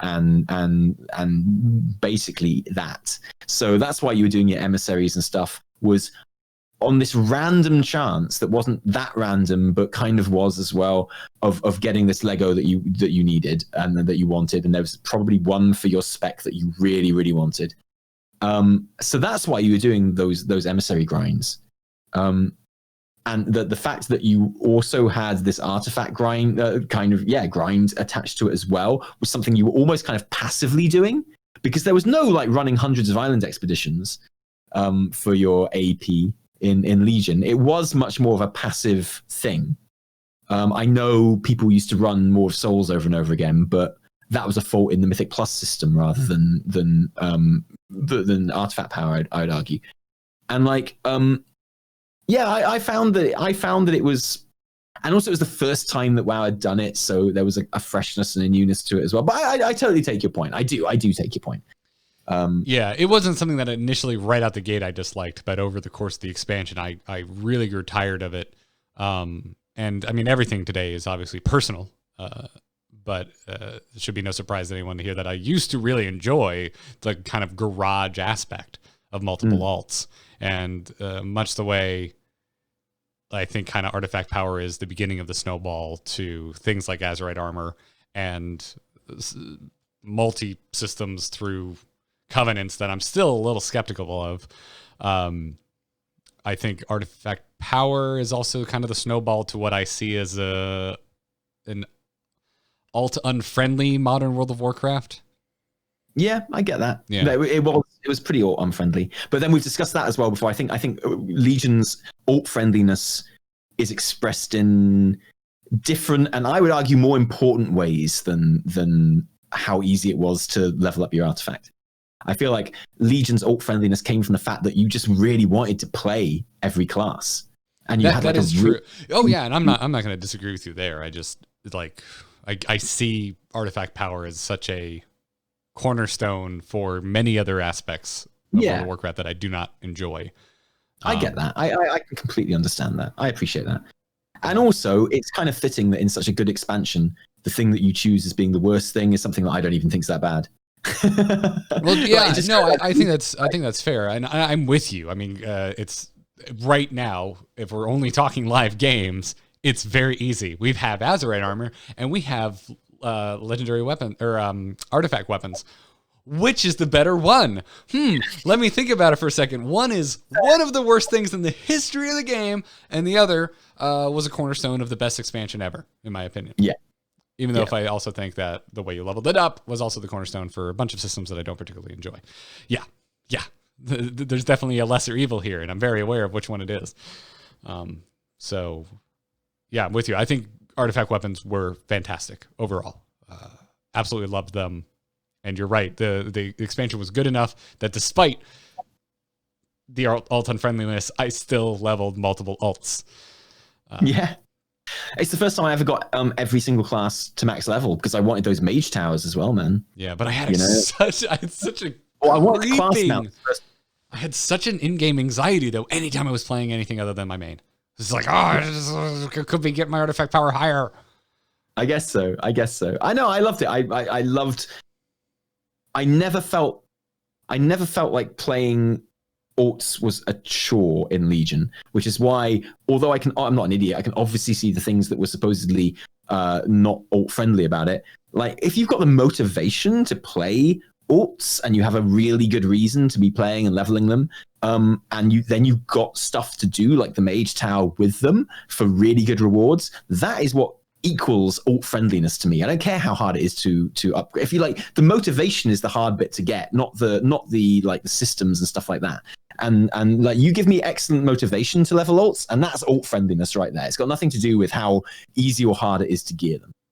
Like that's my opinion anyway. But then I'm not a world first mythic raider. I've never bought gold for real money in my life. I am also not a world first raider, but yeah, I don't know. I see and respect your point and disagree with it because I think if you're detracting from wanting to make an alt, it is alt unfriendly. Yeah, Even if the worst thing about Legion was 7.2. Let's move on. 7.2 was Broken Shore.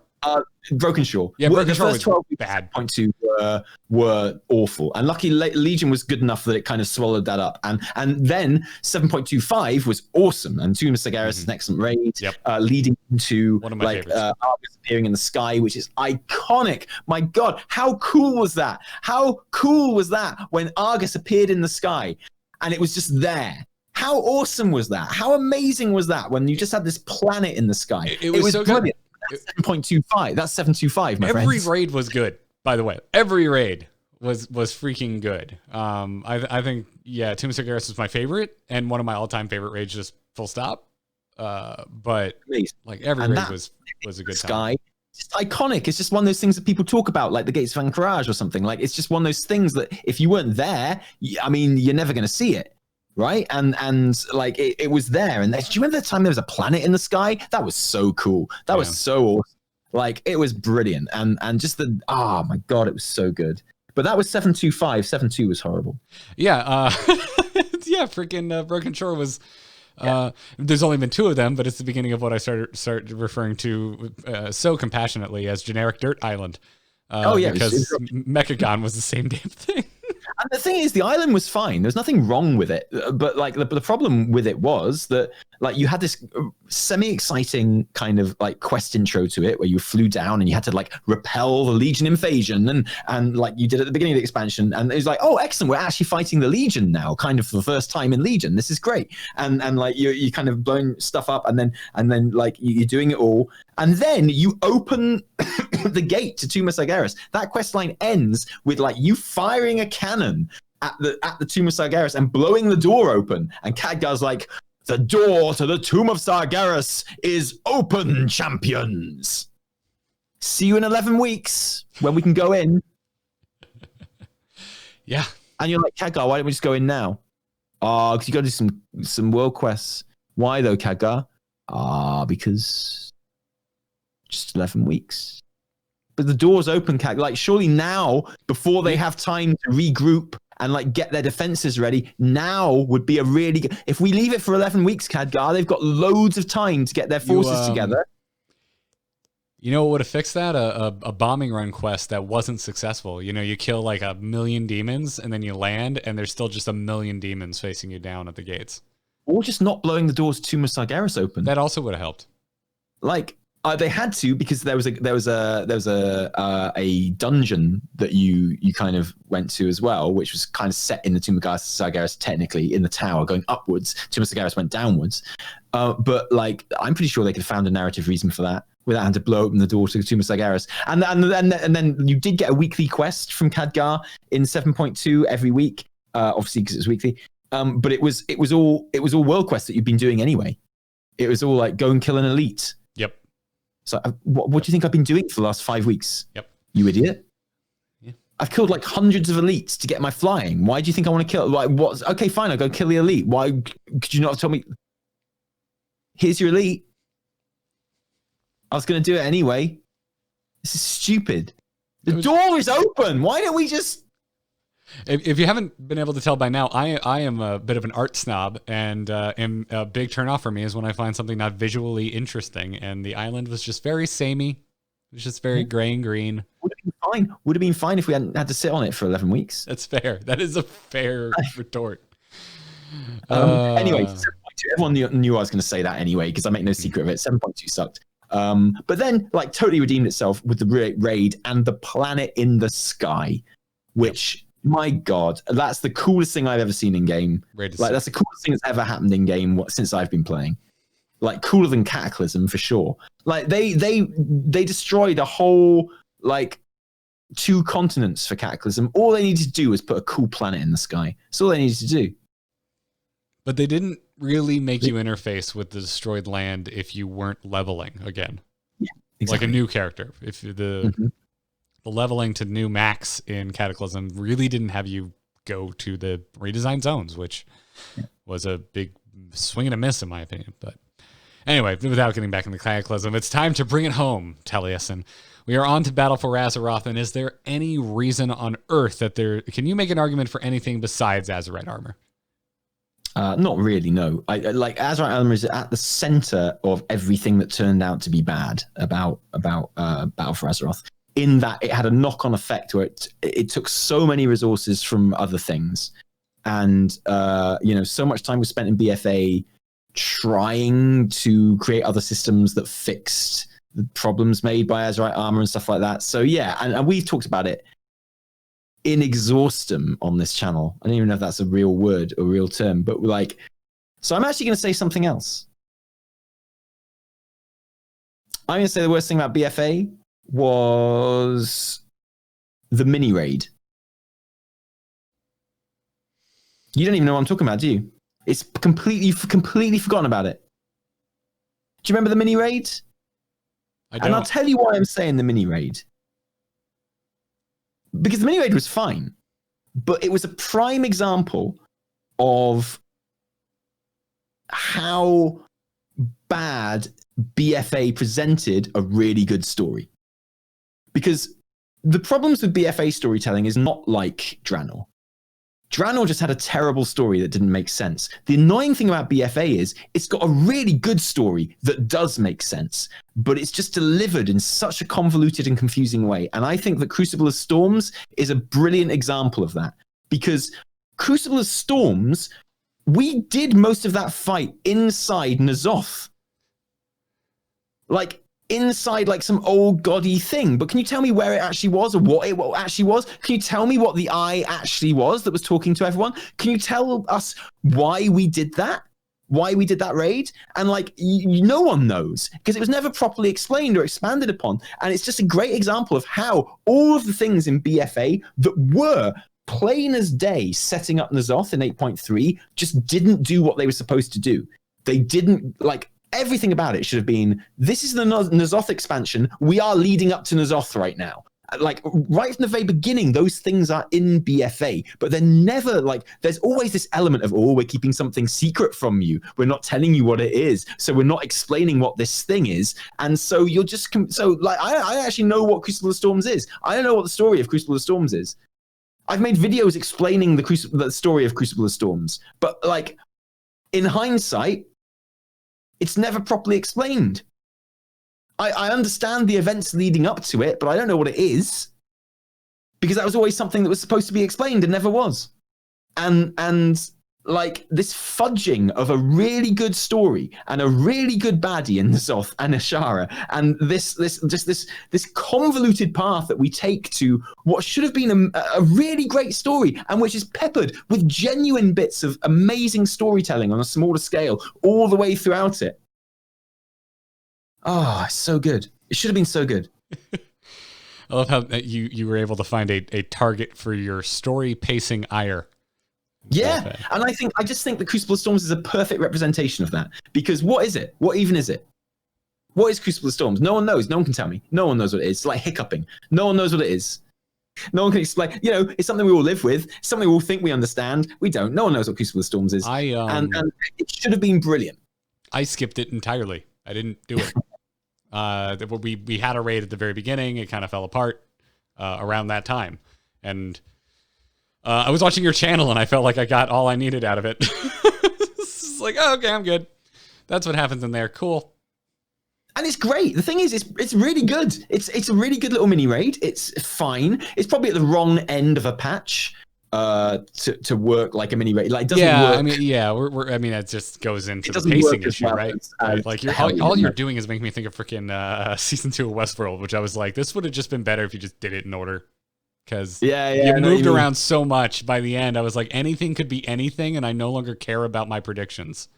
Season 2 of Westworld does have like probably the single best episode of TV that I saw like in that whole year, and certainly like, I mean, with the Native American with the what episode, the Native American guy who his story, the episode that just focuses on him. Yeah, that one was cool, and the one with the dude in the room was cool. Yeah. I mean, everyone knows what episode I'm talking about before I even told you which one it was. But like, that one episode in that season of Westworld is like the best thing I've ever seen. Like, it's mind blowing. Yeah. But yeah, otherwise I totally agree with you. And yeah, I mean, yeah, like I just feel like we've talked about this before, but it should have been the N'Zoth Ashara expansion. I have no doubt that it was conceived that way, but then they needed to get Sylvanas in with the jailer. So I think they made the war campaign a much bigger deal than it was meant to be originally, and that kind of distracted from the storytelling, because everything is in place for it to be the Ashara. You wouldn't even have to change that much for it to be the expansion it should have been. So that's why, instead of saying Azerite armor, that's what I'm going to say instead.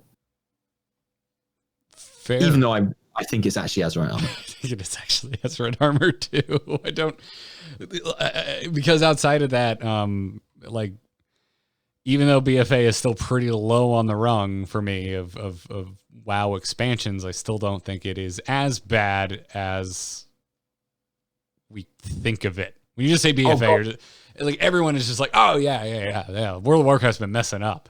But then Shall I get meta? Can I get meta for a second? Oh, get as meta as you would like, Taliesin. Okay, Garrett. The worst thing about BFA was Legion. Because if Legion hadn't been so damn good, and if they hadn't been trying to recreate the good things about Legion, but just, like, iterate on them, then I don't think Azerite armor would have even happened. And if they hadn't been responding to criticisms of, like, specific criticisms of a very, very good expansion, like, everything about BFA, and Azerite armor and stuff, is designed as an answer to criticisms of artifact weapons and things like that. Like if you look at the reveal of BFA at that BlizzCon, you know, everything they tell you about Azerite armor is an answer to a criticism about artifact weapons. So they go, hey, we heard you didn't like this about artifact weapons, so Azerite armor is going to work like this. And everyone's like, yeah, you fixed it. Oh, Belilar does 20 videos. Blizz, finally listen. Blizz, listen. And like, you know, and like, so, and trying to iterate on something that was really good and responding to criticisms of something that was already really, really good and trying to base it around that. And also the fact that it came off the heels of what we've agreed is the best WoW expansion ever. If Legion never happened and BFA happened after Warlords of Draenor, people would be saying BFA was great. Still not the best. Not as good as Legion, no way. No mists, but like, you know, if Legion hadn't happened, people would be a lot more down with BFA.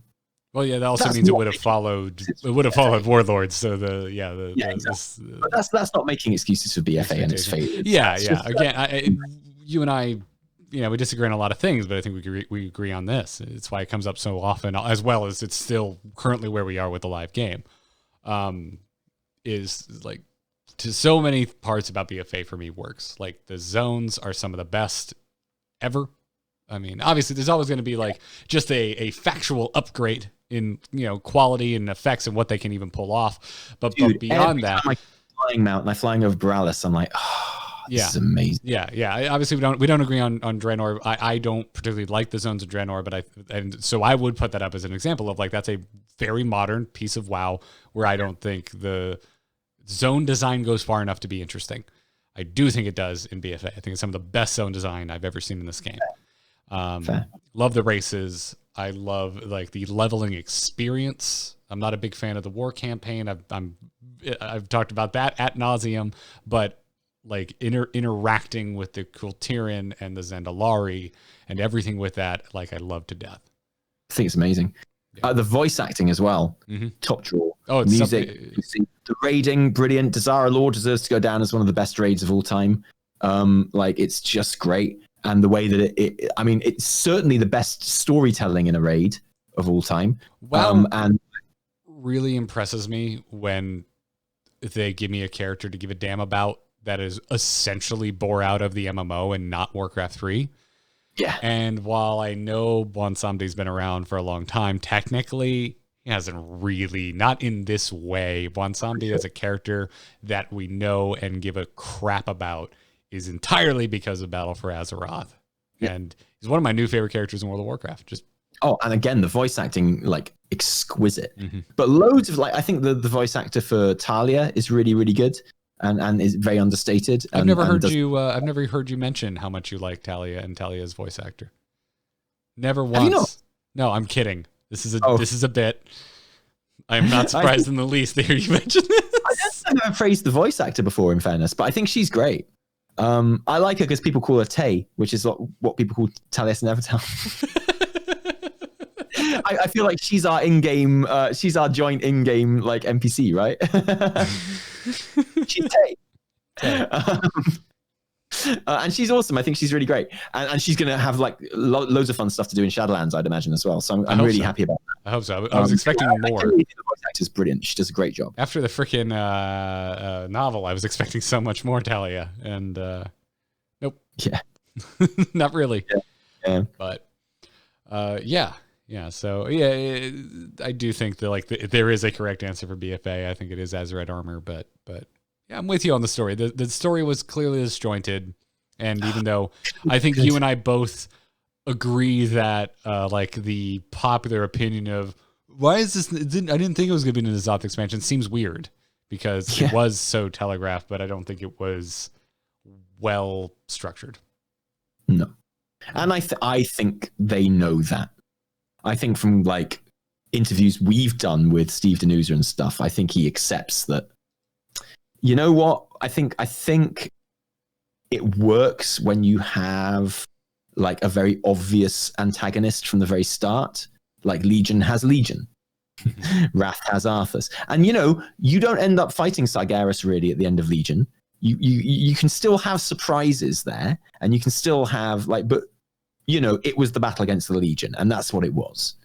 And even if it turns out that the jailer isn't all he seems and blah, blah, blah, it doesn't really matter. We're going into it with a very clear antagonist in mind.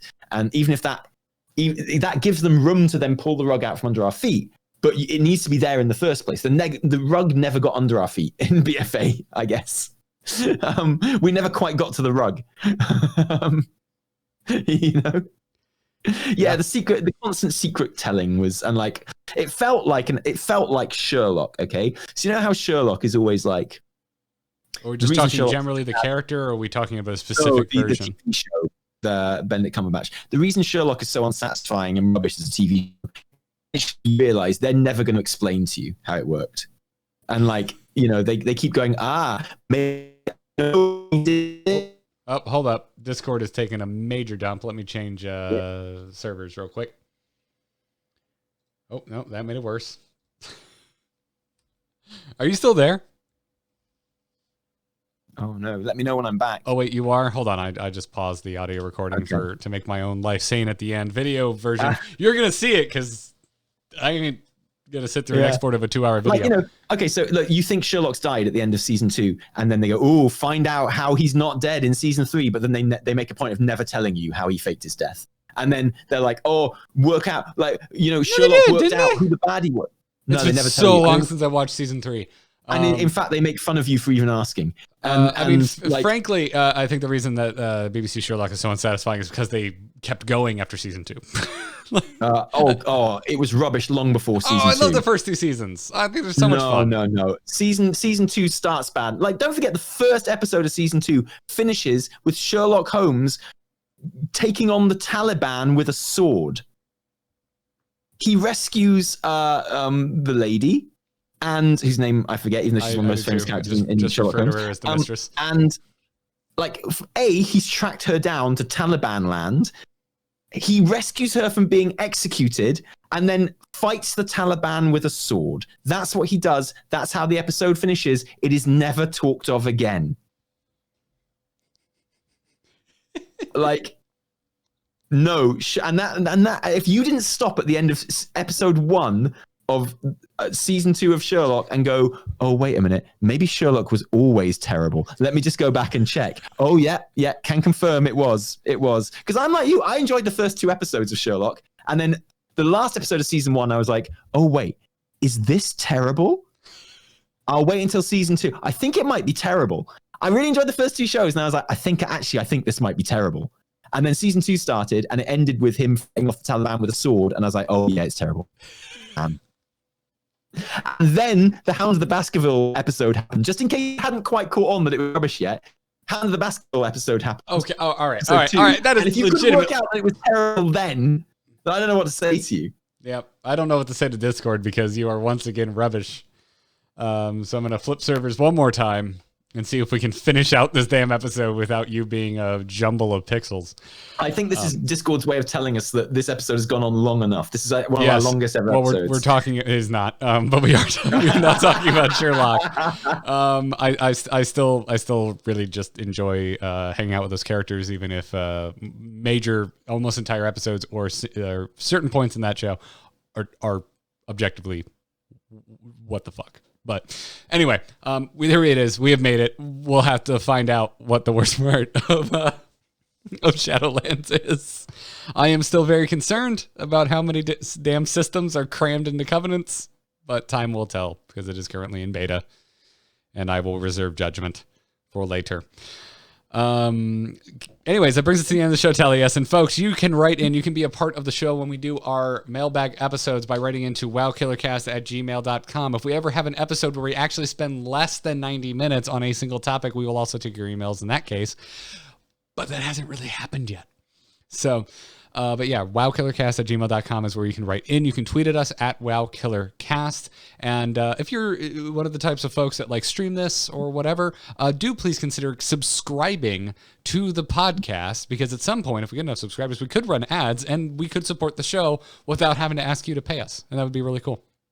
So, ooh, I hear that Manscaping are offering sponsorships. I'm down. I'm down. How are your balls? As I mentioned on stream but off show, I definitely look like someone who manscapes. I will not say that. The problem is, I think all 4 of our balls are so immaculate already. There's no product we could really buy that's going to make them better. Well, you're really making some assumptions. Bellylar's balls can be improved. I believe there are products that can improve Bellylar's balls. I don't believe there are products that could improve our balls. I mean, you're making some really big assumptions about my balls there, Taliesin. I mean, how do you know I have 2? You got 3? I could. 4, maybe? Could I be believe a quad setup. The more balls you've got, the more money we can charge for manscaping. Yeah, okay? I do prefer cars to motorcycles. That's all I'm saying.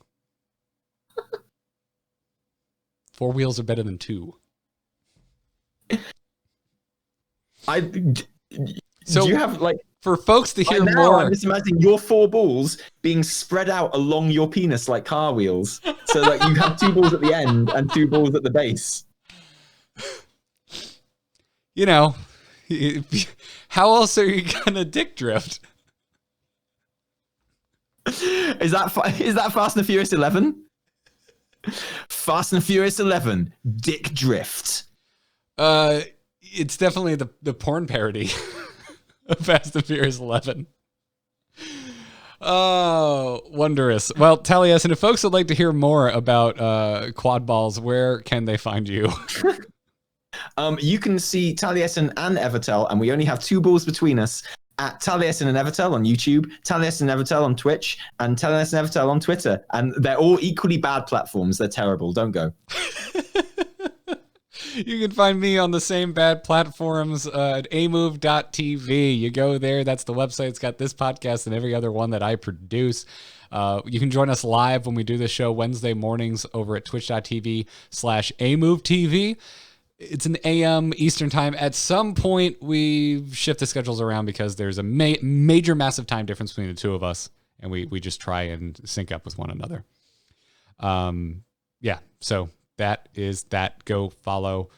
Got a Hearthstone expansion coming out, so you should probably go check out The Angry Chicken over at amove.tv. That's going to wrap it up. Can I close out the show with my Warcraft 3 sound machine? By all means. Job's done.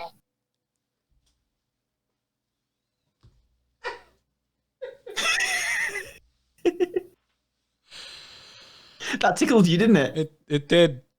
It did, because I never know with you, Taliesin. You are spontaneous enough in your intro of the show and your outro of the show that I never know if it's going to be like a sincere tie-in or a complete non sequitur.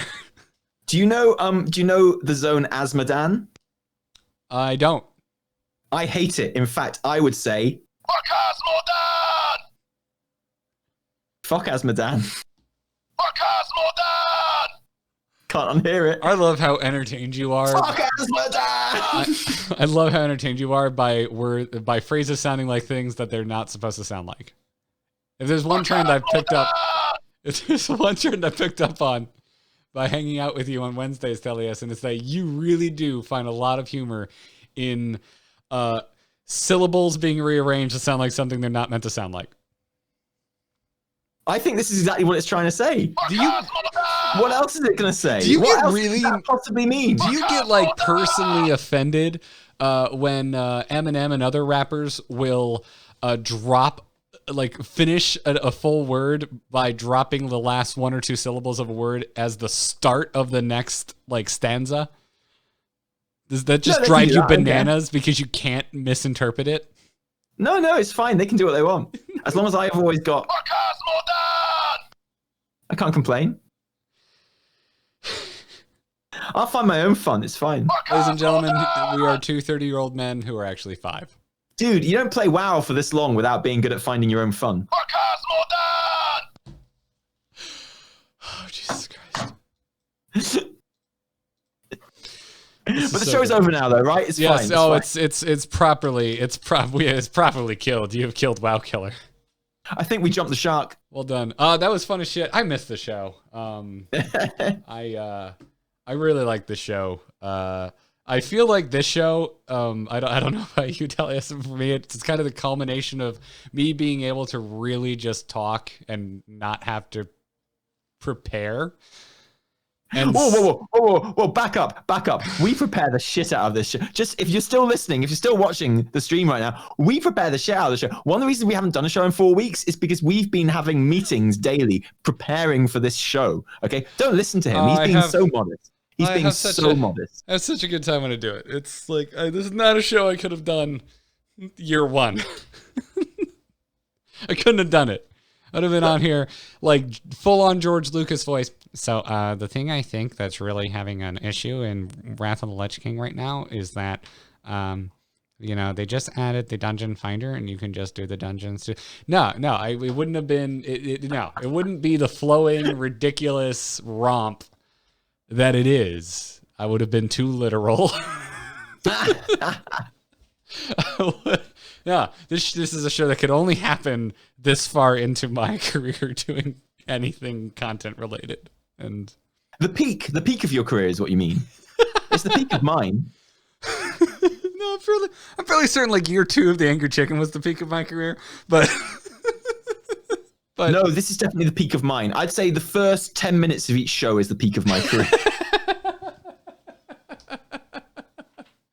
Yeah, this is like a second peak that's about half the size of probably year 2 of Angry Chicken. It's like COVID. It's the second wave. No, but that is so much worse than the first. If you're where I am, everyone's hoping it won't happen, but it does. They're just more used to it now. It's fine. Hope everybody enjoyed a meta look at Garrett's career. All right, folks, I'm going to bring the stream down now. You're not streaming later today, right? Because you streamed this morning. No, I'm going to go make my dinner. My working day is over now. Cool. Thank you, though. Well, go enjoy dinner. Chat room, thank you for hanging out. Seriously, you're awesome. It's so nice to be back. Y'all were cracking me up today. We'll see you later. Bye. See you guys.